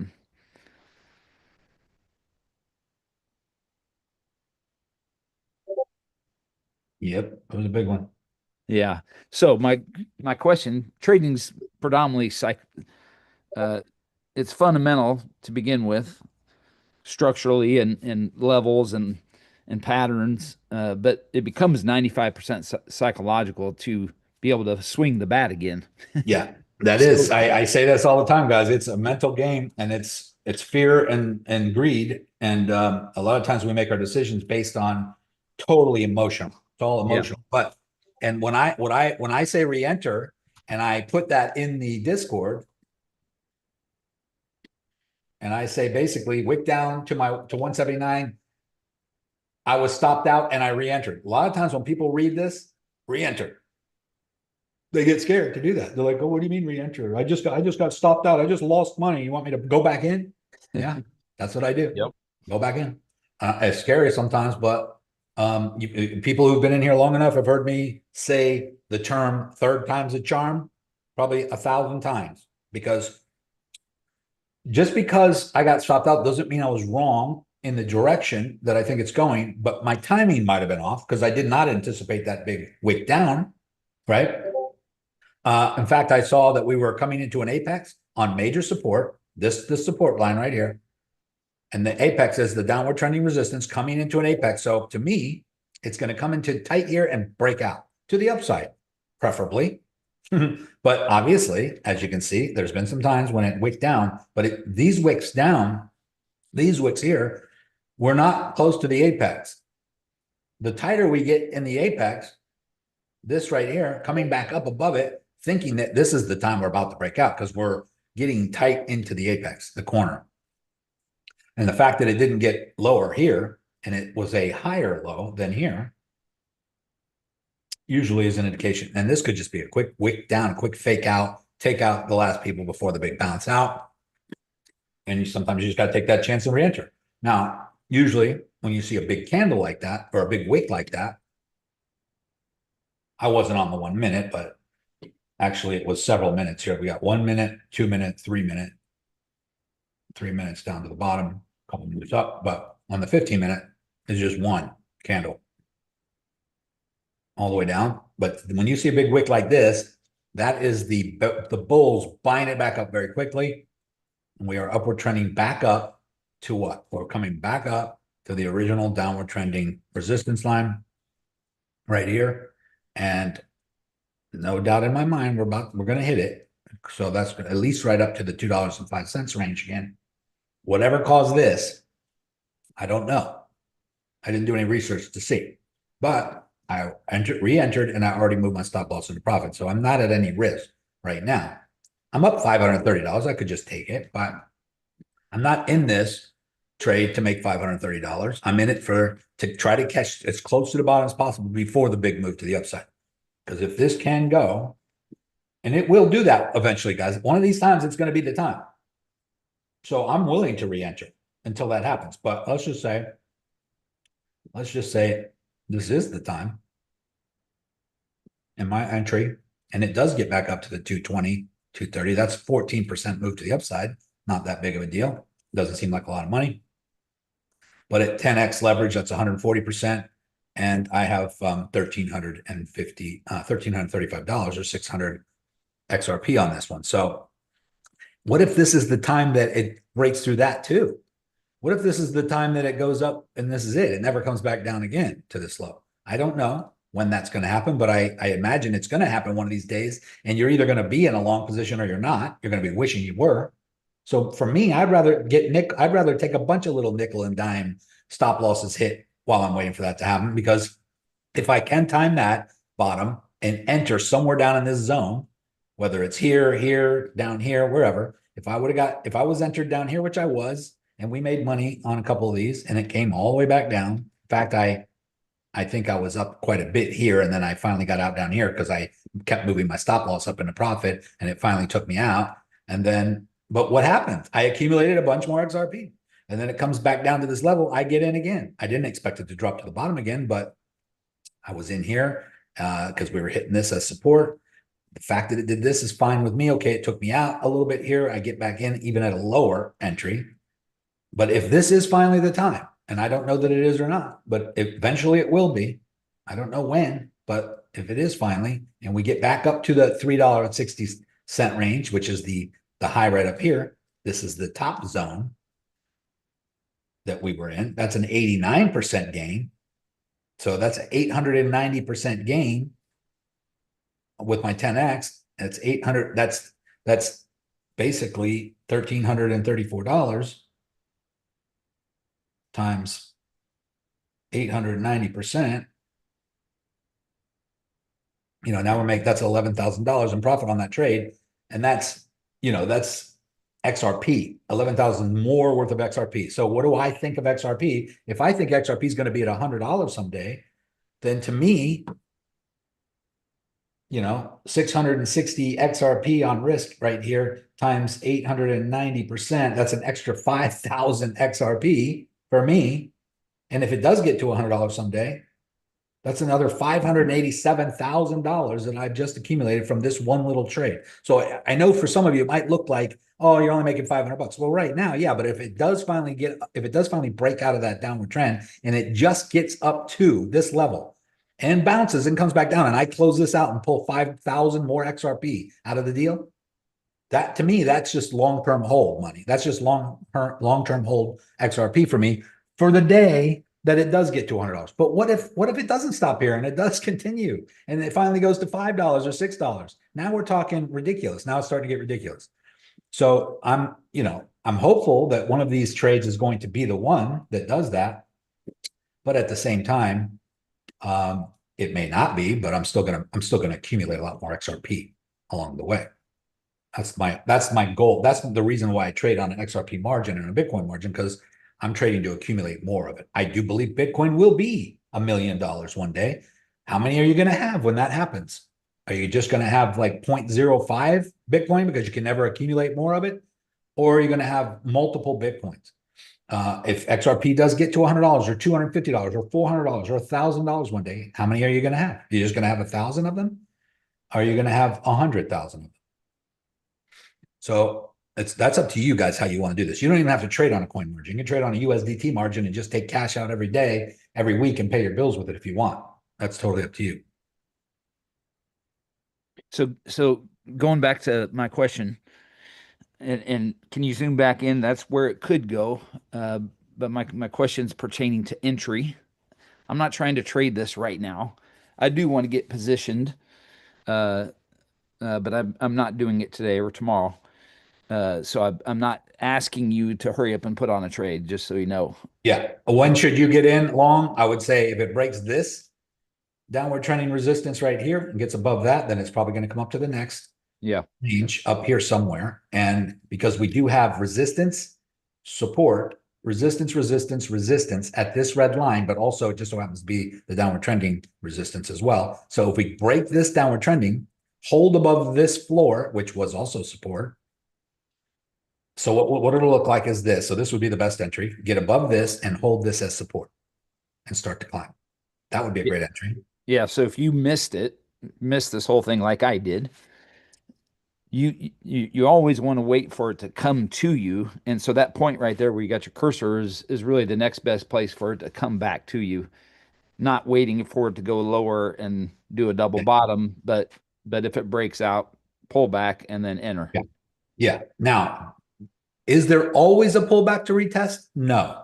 Because look at this. we climbed higher, hit resistance. We broke out here and shot all the way up to 242. And then it looked like it was going to hold resistance on this downward trending resistance. It looked like it was holding support rather on this line, and it bounced, but it made a lower high, and then it fell all the way back down to the floor here, right? And then came down below it again and climbed down. So in this instance, if you would have waited for it to break through this and hold the support, you would have missed this. But if it started to do this, what most people do wrong is they chase it. They're like, oh my God, it's just going to go. It's just going to go. I'm just going to go long. And then they go long up here somewhere, and then it comes back down on them and they're like, shit. So if you miss a trade or an entry like this, like let's say this breaks through here and it doesn't come back and hold as support and it just starts to climb,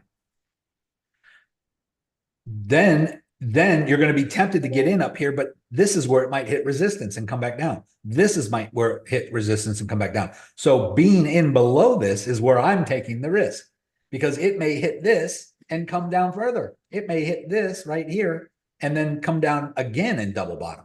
And it might stay below this for a while, right? And before it finally breaks out. Yeah. So I'm taking the risk doing that.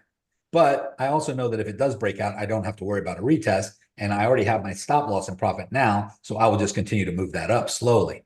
So I'm continuing to make profit every time I do these trades. Whereas a lot of people, they don't move their stop loss into profit, and it comes back down to negative again, even though they were in profit. I mean, let's see a show of hands, or if anybody wants to come off mute, how many of you go into profit and then go back negative? Because all the time. What's your stop loss? What's that? What's your stop loss on this? I do it all the time. Yeah, and I did it. I did that too back in the day because I wanted to give myself room. Right. I want to give myself room for it to, fluctuate a little bit before it goes into profit. Now, as soon as I'm 10%, 15% in profit, I move my stop loss to break even. Right now, it is at $1.95, but my entry is $1.93. So it's not that much more in profit, but at least, so if it comes down and hits my stop loss right now, I'm not going to make a lot of money, guys, but at least I won't lose any. And that is, capital preservation is one of the most important things, right? I'm in a high risk trade. If it shoots to the moon, I'm in the best position ever. But if it comes back down, I don't lose anything.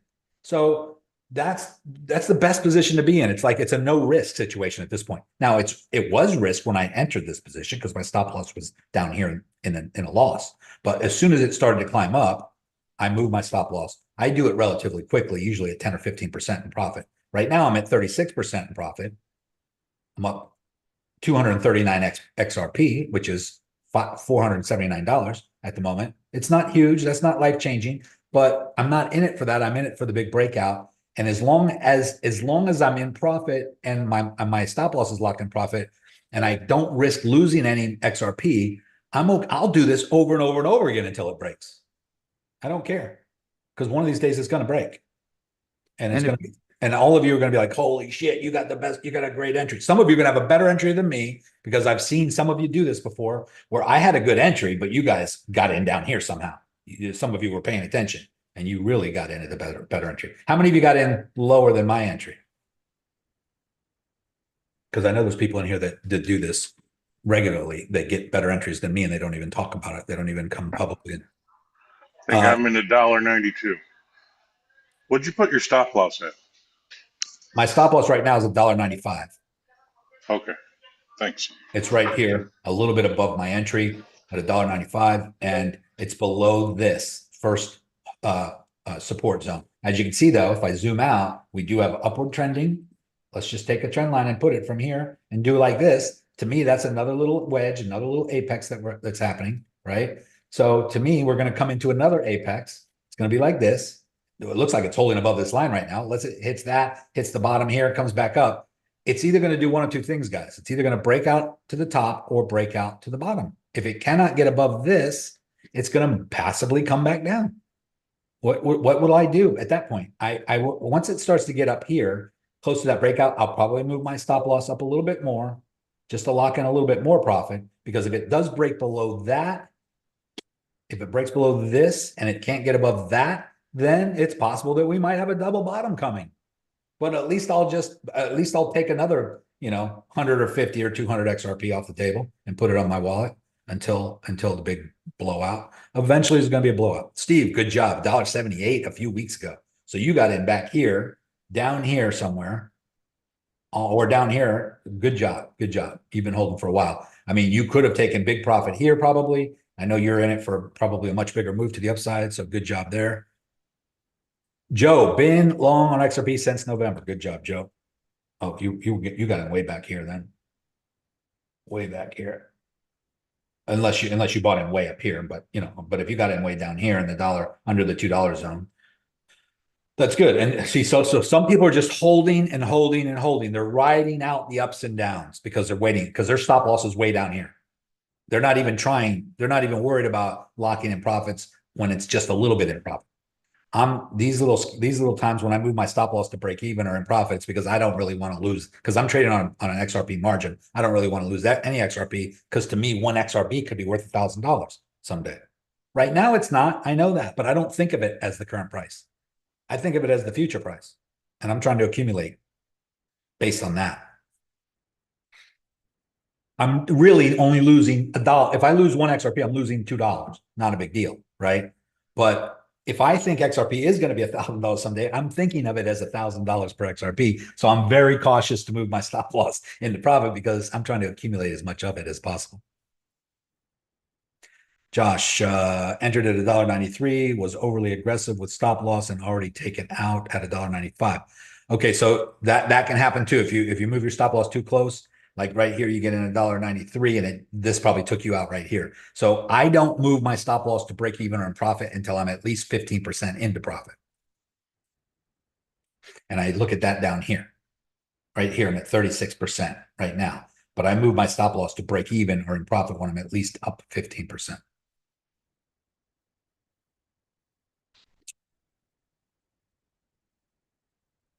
It's not conventional. What I'm doing, guys, this is technically scalping. It's like I'm taking a high risk trade, but I'm also minimizing my risk as much as possible by using a tighter stop loss. There was people that got mad at me last year saying, oh, your stop losses are too tight. I'm getting stopped out a lot. Okay, well, I do that on high risk, high reward, not high risk, but high reward trade setups. Whereas the potential for it breaking out now is high. So I'm going to limit my risk to as little as possible. Because if it does break out, then it's going to be a great entry. If it doesn't break out and it's not ready yet, okay, well, I didn't lose much. No problem. I live to trade another day. Josh made 50% at 50x leverage. Good job. See, I'm at low leverage too, guys. You probably noticed that all these times that you see my trades, I'm at low leverage. I'm at 10x, 20x. A lot of guys in this group trade at 50, 80, 100x. They don't have room they have to have a tight stop loss. Their stop loss has to be literally right under their entry, because their liquidation is so close to their entry whenever you're at really high leverage. So I give it a little time at lower leverage, so that way my liquidation is further away. You can see my liquidation is underneath this wick right now. So even if it double bottoms, is it going to go lower than that? Maybe. What I could do, if I did not have a stop loss and I wanted to give it room to come back down that low again, I wouldn't. I just won't do that. I don't want to do that. So, but if I did, I would probably, if it started to get close to that again, I would add more contracts and move my leverage down. I might even lower my leverage just to get that to go further away. If I take this and I go and move my leverage from 10x right now down to, let's say, 7x, that liquidation will drop down to here. It'll get further away. So it'll just give me more room. But I don't play that, let's see how negative I can go game anymore. I don't like to do that. There's guys, I told stories. There's been times where I was in 20,000 negative position and I rode it out until it came back up. Luckily, I'm not the kind of person to chew my fingernails, but that's the kind of shit that stresses people out. Can you do it? And if you have enough money and enough balance in your trading account, you can buy your way out of those situations by just adding more contracts, lowering your leverage, keep, doubling down, pushing your liquidation further and further away. But if it continues to go against you, you're just getting more and more negative, and that's very stressful. And I don't like to live that stressful anymore. I used to do that shit a lot. But I remember I was like $1,000 negative one time, and I went out to a Chinese restaurant and I forgot that I was in that open position. And literally by the time I left my house to the time they were serving dinner at the Chinese restaurant, I was 20,000 negative. And it was very close to my liquidation. that back then I was trading with a lot bigger, taking a lot more risk and playing with a lot bigger money in my account. Now I don't even leave that much money in my trading account anymore because it tempts me to take bigger risk. And I just don't do that anymore. I used to do that a lot. Don't get me wrong. Sometimes I would make a lot of money, like in 5 minutes, 10 grand, 20 grand doing that. But there was times when I also gave some of that back in large chunks. And to me, that just started to get annoying, and it's not necessary. It's not necessary to play that game. It's fun if you're one of those high risk type of person that likes the adrenaline of it. But, and we do have traders like that in here. TJ is one of those guys. TJ is a high adrenaline, gambler type of guy. I mean, he scalped his way up to $1 million, but then he stopped doing that. He became a little bit more conservative. Right, Derek? Yep. A good hedge will help. John says a good hedge will help. Yes. If you guys know how to hedge, you can do that on USDT. Like if I'm long in this position and I'm worried that we're coming back down, I could go short XRP with USDT. I can go long and short on USDT at the same time. But, you got to know what you're doing in order to hedge and in order to be trading in both directions. And you got to know when to get out of the loser and when to stay in the winner. And you should be in cross. Correct. Cross leverage. And if you don't understand that, guys, the reason why I trade on isolated is because it isolates my risk to just my margin. So see my margin down here, I'm risking $1,333. If I have no stop loss at all, and this comes all the way back down and hits my liquidation, the most I can lose is my margin, $1,300. But if I was trading on cross leverage instead of isolated, my liquidation would be much further away. But if it goes down and goes down and goes down, and I go negative and go negative and go negative, I'm no longer risking just my margin. I'm literally risking all the XRP I have in my trading account. But you can do cross leverage and still have a stop loss. So the stop loss will prevent you from blowing up your account, but you better make sure you're using stop losses properly if you're going to use cross leverage. Because if this happens to you right here, boom, on cross leverage, and you don't have a stop loss in place, you could get wiped out and get liquidated. And when I say liquidated, I don't mean just your margin, I mean your entire account. So please understand the difference and what it means and how to use it before you do it.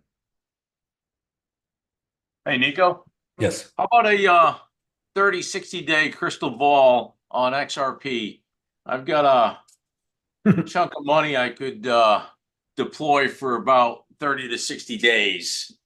Is it worth, and I'm not going to leverage it. I'm just going to buy and hold. Is it, you think it's worth it? Well, I think on XRP, a buy and hold is more long-term. I mean, I do think that sometime in the year 2026, we could see $14, $15 or $20 or something like that. Maybe even more. I'm playing very conservative. I would like it to go to $100 this year. I think third quarter of 2026, we're going to see some crazy pumps, but by the third quarter, but it could happen anytime. So, but to say, if you're only going to put it in there for 30 to 60 days, you might pull it out in 30 to 60 days and then it shoots up after that. You're going to be mad you didn't leave it in there. And it might not do as much in the next 30 to 60 days as you were hoping, but it could. That's why I'm taking these risks down here on the floor, because once we're down here on the floor, which is in this bottom zone, that's when I tend to take my bigger risk, because historically over the last year, it's always held support here and bounced back up to the $3.60 range. So far, it's done it twice. And sometimes it's hit the floor and came all the way up to $2.90, $3 right here. And this time it hit the floor and came all the way up to $2.66. This time it hit the floor and went up to $2.97 and then all the way up to $3.60. This time it hit the floor, below the floor, $1.25, and bounced all the way up to $2.70. So you see, when it hits the floor, it usually, and this time it hit the floor, pumped up to $2.30. This time it hit the floor, pumped up to $2.40. This time it hit the floor. Where's it going to pump up to? I don't know. But this is the buy time down here. This is the buy zone. This is the long zone down here. Hey, Nico, can you give me your the prices of your floor, your two floors, and so I can chart up my. Yeah, this is the daily. This is the daily chart, and I'll get what's called a price range down here, a measurer price range. Click on that, and I'll start it right at the support of the majority of the support, which is the top of the floor. And What price is that? that's about $2.02. Okay, that's it. Okay. And then I grab it and I pull it down to the bottom, which is about $2.75. 175, you mean? 175. Yes, I'm sorry. 175. Okay. Now you could pull it even lower down to this wick right here, which would be $1.61. Because but there's only been one wick there. There's only been one wick. The majority of them stop here or here or here or here or here. The majority of them have stopped right there at the $1.75 range. We had one wick down to $1.61 and one wick all the way down to $1.25 right here. Maybe even $1.17. It was even lower. But that was that October 10th anomaly when everything dropped around the world, and as you can see, it bounced up so fast, guys, that no one even had time. You couldn't even, I don't even think you could place an order. Like nothing was working here. It was happening too fast. And in order for this to go from here back up to here, it was about $3 billion coming back into the market. That's how fast that happened. So I don't worry too much when we see these huge wicks down. They usually pull back up very quickly, but this is the range right here. So yeah, I would say between $1.75 and $2.02. That's a nice floor. That's the floor and the subfloor is what I call it. And this is the ceiling and the attic. You got the ceiling, which was the first hit up here. And then when it went through it here, it went up to the attic ceiling. I'll even pull this down a little lower. I'll pull it down to, and I'll pull that back up. So right here to where these wicks came up and retested. So that's $3. So on the ceiling, it's $3.38 all the way up to $3.67. Hey, Nico, on that big wick down where you said it was 3 billion that bought it back up, how did you pull that information to know that it was 3 billion there? It was the inflows. Bill, are you still on right now? What time is it? Where can we see the inflows? I know Chad pulled that up before too. Chad talked about it on one of his calls, but there was about 3.5 or $4 billion worth of inflows into XRP. There's different tools you can use to look at it. Kiyotaka is one that you can look at what came inside the candles, inside each move. I have them posted in useful resources. I'll link them. So Nico, you figure we're going to flounder around until the third quarter? Maybe I would say if you're going to buy anything right now, it should be down here at the floor. But at the same time, I have no guarantee that we're going to, because we could continue in this downward trending channel and it could double bottom at the floor again. That's why I'm just, the majority of my holdings in XRP, guys, I'm not trading. Just so you know, I'm not risking. I'm accumulating. I have wallets and Coinbase and other places where I'm holding at various different amounts because I just keep accumulating more. But when in my trading account here, I probably have $3,000 or $4,000 XRP, 3 or 4,000 XRP. And I'm never trading the whole amount. I mean, right now I'm at 10x leverage with 12,000 contracts, but I'm only risking $1,300 worth, which is only 660 XRP because I'm not 100% sure. Now, once we start breaking out and it starts to climb, that's going to turn into a lot of XRP for me at 10x leverage because that will multiply quickly, guys. If we can get back up here to this range up here, let me just lower this back down to just the 360 range. That's like 5,000 XRP I'll make just on this pump. Nico, do you have like a target in mind? I'm just curious because I've been accumulating XRP for some time now, and I think my target always grows in terms of how many XRP I want to hold.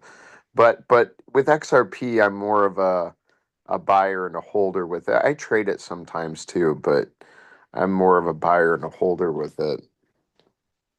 Yeah, well, I think that it does depend on your individual personal budget and risk tolerance. But I mean, would I rather have 100,000 XRP than 10,000 XRP? Yes. I mean, right. So if XRP does make it to those magic numbers that they're talking about, $1,000, $2,000 per XRP, I don't know how long that could take. It could take years, or it could be 2 months from now. I don't know. I think it's a supply shock with XRP. It's not a market cap issue like Bitcoin. It's a supply shock issue. Here's the problem with supply. Supply diminishes quickly on some of these exchanges like Binance. Apparently, their whole available supply on the retail end depleted down to nothing a month ago. I can't remember what it was, but like they had nothing available for retail buyers. That's called supply shock. Now you might think, well, shit, the price should have went to the moon. But here's the problem: when that happens, when the price shoots up, right? So a lot of people like myself and like you guys and investors, what they do is they buy XRP on exchanges like Coinbase, right? And then they move it off of an exchange to a cold storage wallet, which takes the supply away from the exchange. You cannot, so there's less and less supply, and people think, oh, the institutions, no, it doesn't matter who's buying it, whether it's institutions or retail traders. If they move it from an exchange to a cold storage wallet, the supply is no longer available on the retail market, right? But what happens when the price pumps up to $10 or $5? People who want to make a profit will move their XRP from their cold storage wallet back to an exchange. And guess what? Liquidity comes back to the market. And so liquidity is gonna be ebb and flow. It's gonna be low and it's gonna be high. It's gonna be low and it's gonna be high. So when in order for the price to get up into the hundreds or double digits, triple digits, in order for that to happen, you're gonna be talking about hundreds of millions of dollars and billions of dollars flowing in from institutions and major whales, right? And that is happening already as we speak, to the tune of hundreds of millions of XRP coming off the exchanges as we speak. And OTC, over the counter, which is from Ripple. And Ripple has its own war chest of XRP that it can sell to the exchanges. But there is going to come a time, and I've showed you guys this before, I'll show you right now again. There's going to come a time when the OTC available supply dwindles down to nothing, and people will then have to buy on the retail market. Well, there's 61 billion in circulation now, and there's a total of 100 billion in total. So they have about 39% left of the total supply of XRP. Do you know if that's held by Ripple Labs, or if that's okay? Pretty sure. Yeah. Mm-hmm. Pretty sure they're controlling all that. And they sell themselves, guys. And a lot of people think, oh, they're just dumping on the masses and taking their profits and buying yachts. No, they're moving it back to exchanges and selling it, their supply sometimes. But what are they doing with the $1 billion they just made? They're buying infrastructure. They're buying companies that help move the needle forward for XRP. And so they're reinvesting. So if you look at it, that's actually helping the grand scheme of things. But a lot of people get mad about it because they're like, oh, they're just selling their own to us, and they're using us as their exit strategy. No, it's not really that way. But yeah, their supply is dwindling. It is dwindling to the tune of maybe 1 billion a day. It's going down, right, guys? So this is inevitable, if you ask me, of what's going to happen. But if we go and look at Bitcoin here, let's go to the weekly. Let me just show you guys something, because this is right here. This is Bitcoin. This was the previous all-time high of 68K. We went into a bear market all the way down to 15.5, and then we climbed up in this bull market all the way back up to 68K, which is the previous all-time high. And then what happened is they announced 13 of the biggest hedge funds in the world announced their applications for ETFs, Bitcoin ETFs, right here in February of 2024. And you see that spike up right there to 74K, 73.8. That's when, and some of you may not know this, but the SEC was in the approval process of the Bitcoin ETFs for 13 of the largest hedge funds in the world, including Grayscale, BlackRock, all of them.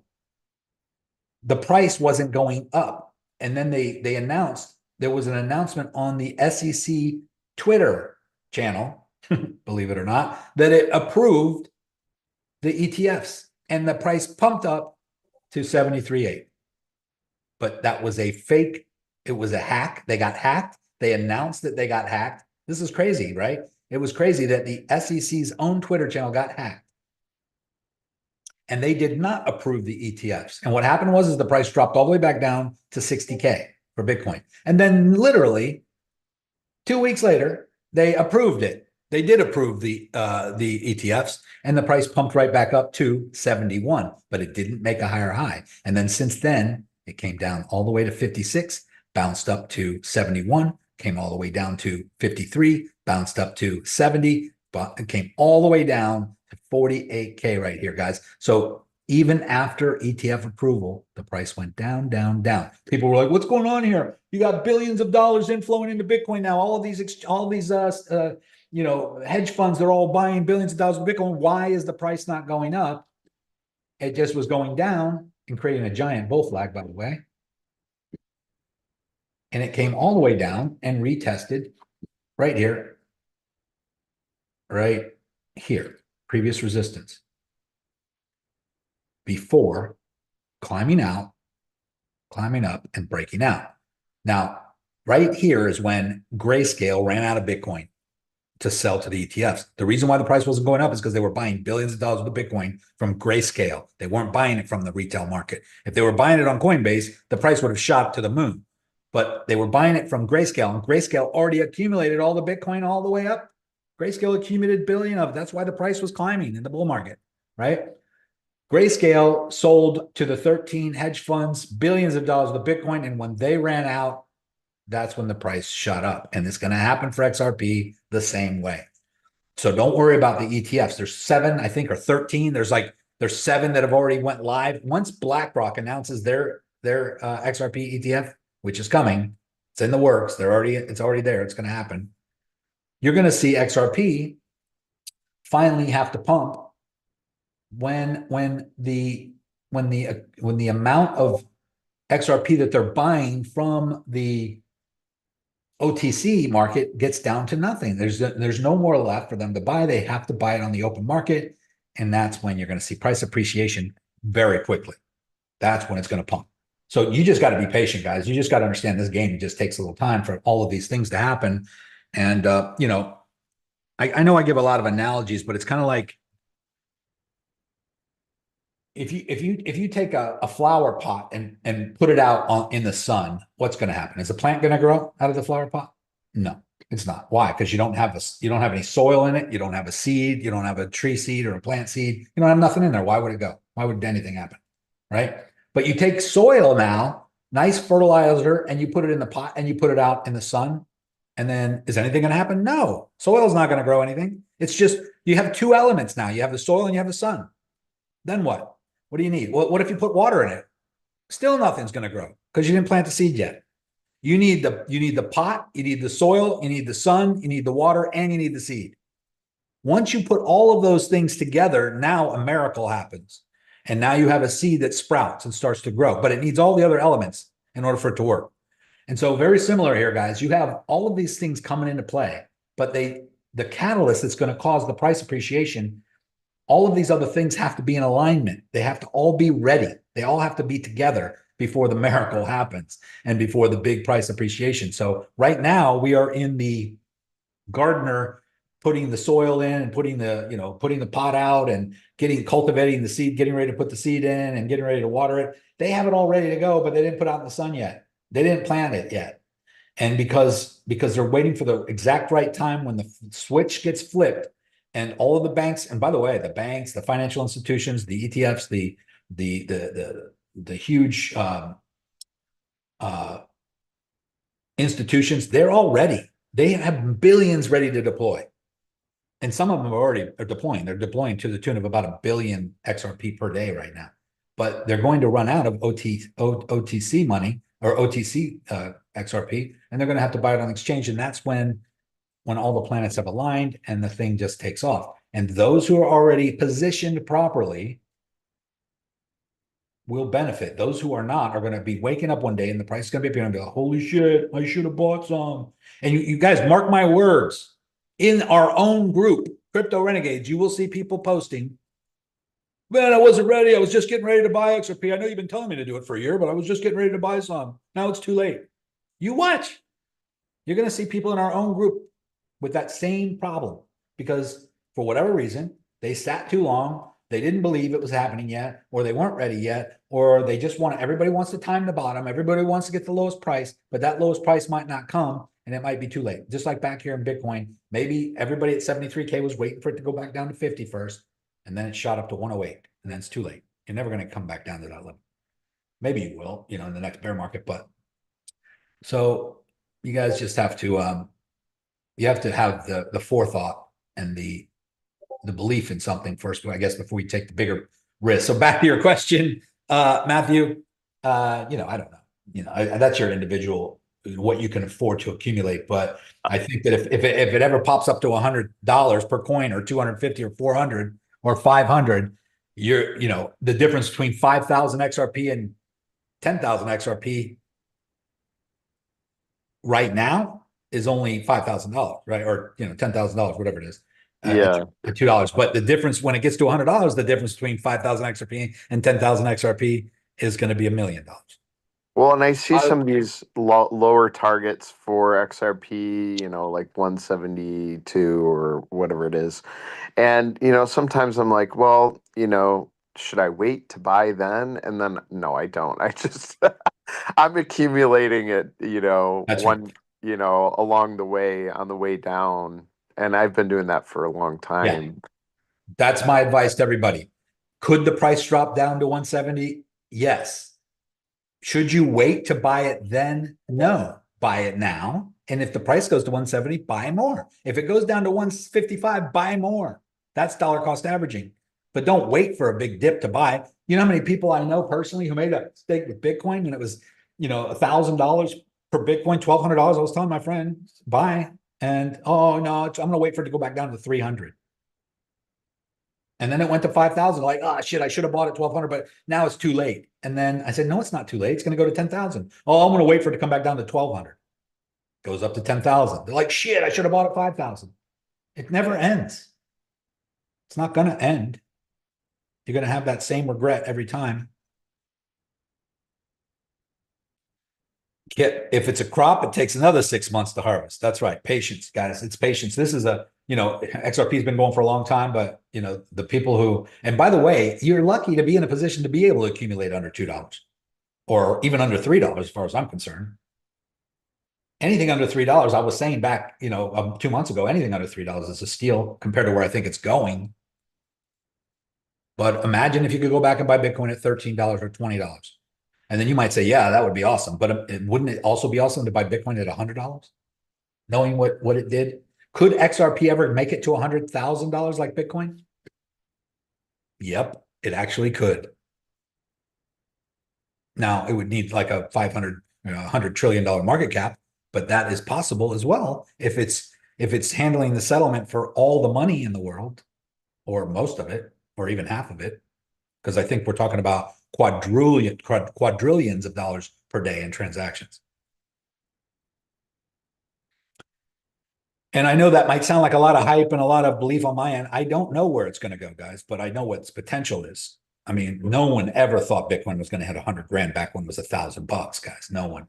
Now everybody's counting on it going to 1 million or more, 10 million. Michael Saylor says 30 million. All right, guys, basics call starting. Oh, by the way, yes, we moved basics call to Mondays. Thank you, Bill. I forgot to mention that.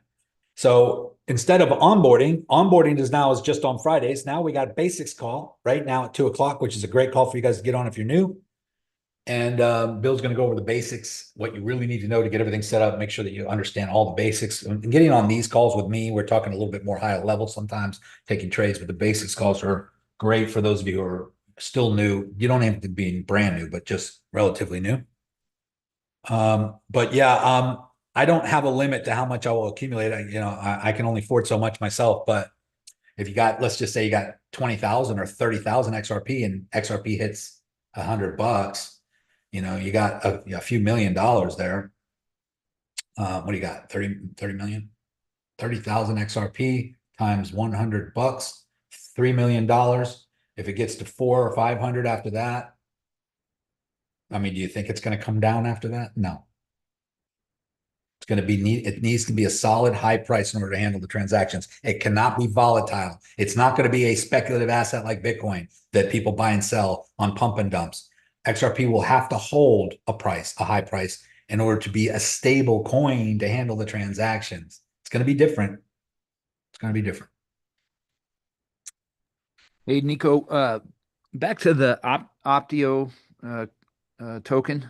Yes.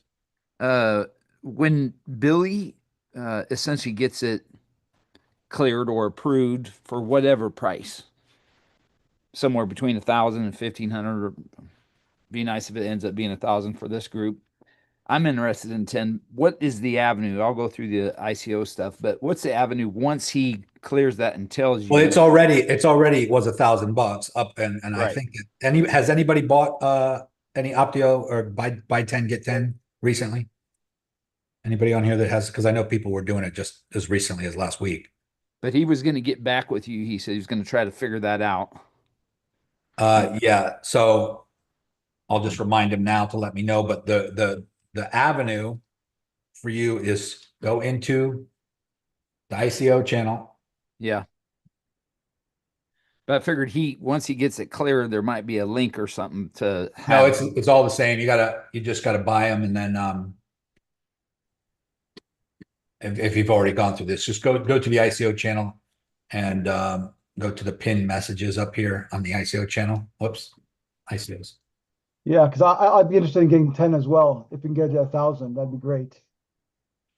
Yeah, I'll text him and just to remind me to check on that to make sure. I think for the man that just was talking there, both of us were thinking if we can get it 1,000, that'd be great. But we don't just want to pull the trigger and have it turn out to be 1,500 right this minute. Hold on one second. And I think he said it might take a couple of days or whatever to go through a couple layers of authorization, basically. Yeah, I'm reminding him right now to check on that.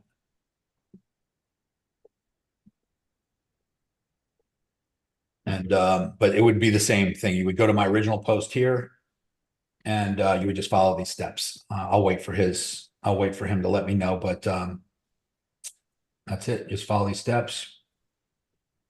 Buy with a credit card or a debit card or crypto. I think Bitcoin they accept. There's been a few people in here that use their crypto, but just do that. But I'll let you know. I just texted him and he's read the message. He hasn't responded yet, but I just and then you'll post it or something. Yeah, I'll let you guys know what his answer is on that. Now, even at 1,500, guys, I know it sucks. I know it's more money. It's like a lot more, 50% more. But right now, if I don't even want to tell you what he told me. I mean, he's basically he thinks that it could go to a certain dollar amount. I'm skeptical when someone says that because we're looking at things like XRP and things like that still haven't gone to that price range, and they're very public and well-known cryptos. But I did see that happen with Gala when he told me, and I didn't listen to him. Gala went to 67 cents, and I could have bought nodes for $1,000 each, and then they went up to $5,000 each after that. Even if I would have bought one at $5,000, it was minting tokens at 0.005 cents, and it went up to 67 cents. I could have made millions on that, but I didn't. So anyway, guys, get on the basics call, but I will let you know he hasn't responded to me yet. Let me just see. But I will definitely let you know, guys, because I'm at my limit. I'm not buying anymore, but I definitely understand. Hey, Nico, while we're talking about it, as per your instructions there, we were using Simple as the host for the nodes. I noticed on Kaivo, they've got a node hosting plan there too. Why are we not using that? I think that Simple is the authorized. I'm not sure. I didn't notice a different one on Kaivo, but I didn't notice that, so I don't know which one they're referring there. Down at the bottom there, your virtual wallet says. But was it for Optio? Optio nodes or just other nodes? That I'm not sure. Yeah, maybe that's what it is. Yeah, because I think Simple is the founders or the people that have created it or own that cloud, own that server, and so they're keeping it all in house, I guess. So, and then Kaivo is also there. So I don't know what other. I didn't see what you saw there. I'd have to go and look, but yeah, I'm using Simple. I think everybody in here so far is using Simple. Billy's got, I don't know, hundreds of nodes. I think Simple. But it connects automatically to your Kaivo. So as soon as you set up your Kaivo account and put your name, your email in, the same one that you set up your server with Simple, it automatically connects and shows your licenses that you have, and it just keeps track of things a little bit better. Hold on one sec, guys.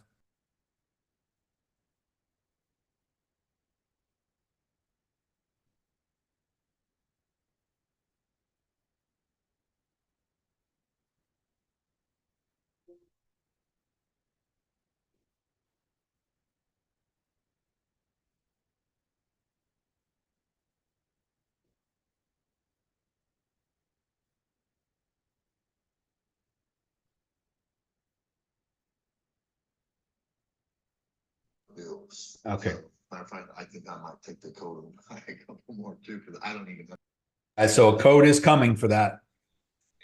last time. So it's a great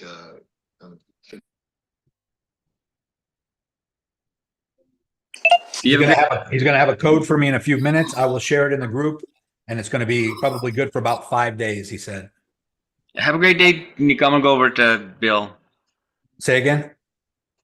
Have a great day. I'm gonna head over to Bill's chat. Okay, yeah. Have a great day. Get on Bill's basics call, but for those of you who were asking about the buy 10, get $10,000 still, even though the price is $1,500, he says he's going to get a code over to us. They're going to allow that for our group because we had so many people in here that bought nodes. They're trying to do us a favor. And so there's going to be a code that you're going to have to enter in when you're checking out on the note when you purchase the nodes. Okay. Before, I think it was Billy and then Crypto Renegades, you had to put the code in there, but he's going to give me a separate code and it's going to change the price to $1,000 is going to be the last time he said it's probably going to be good for about 5 days. Okay. And where will you post that at? I'll post it in the ICO channel. Okay. Thanks. All right, guys. That's all I got for you. Any other last minute questions? No, thanks a lot for bringing Billy on there, Nico. Have a great day. Yeah, you guys are welcome. Mark says when Optio hits Coinbase and everyone knows about it, what should we expect from our nodes distribution per day? That I can't tell you. I don't know if it's going to go up or down. I'm not so sure it's going to go down much more, but you know, I think that's all based on how many people buy nodes. But yeah, take advantage of that, guys. That would be the last time to get it at that price, and that is 50% less than the current price. Sweet. Thanks for setting that up, Nico. Appreciate it, brother. You're welcome. I might think about buying some too. I already got enough. I think I don't need to put any more in there. But if it does what they say it's going to do, we'll all be pretty well off. Sorry, Nico, I didn't get what you said about the 50% off right now. Right now, it's the node price changed. It was $1,000. That was the original offer, $1,000 per node. And if you bought 10 or more, you would get buy one, get one free. So now it's $1,500 per node, and that will stay $1,500 per node for a while. I don't know how much longer, but it'll be $1,500 per node. However, he's going to give me a code just for our group where you can, when you go to purchase the nodes, you will get them for $1,000, but only if you buy 10 or more. Okay. So you'd still get you get buy one, get one free too, by the way. So if you buy 10, that's 10 grand, but you get 20 nodes. And so that would save $5 grand from buying them individually at $1,500, something like that. Okay. Because you're getting the 10 free. Mm-hmm. If you missed the first 40 minutes, I'm sorry, you're gonna have to go watch the replay. I'm gonna post this right now, guys, in the Facebook group, so you can go watch the replay, watch the beginning of it. Definitely recommend doing that. If you're relatively new, get on Bill's basics call. He just started 10 minutes ago. Hey, Nico, one last question with these nodes. The Clivo, he says it's an app. Is it an app only on your phone, or can you put it on your computer as well? I have it on both my PC and you download the app on the App Store on your iPhone. Right, but as far as on the PC, is it an app? Is it an app, or is it you have to go to the Microsoft App Store, or can you just download the software and install it? Let me just look here. I think I just went to the website. Let me just see what I did here. Thanks, brother. Appreciate it.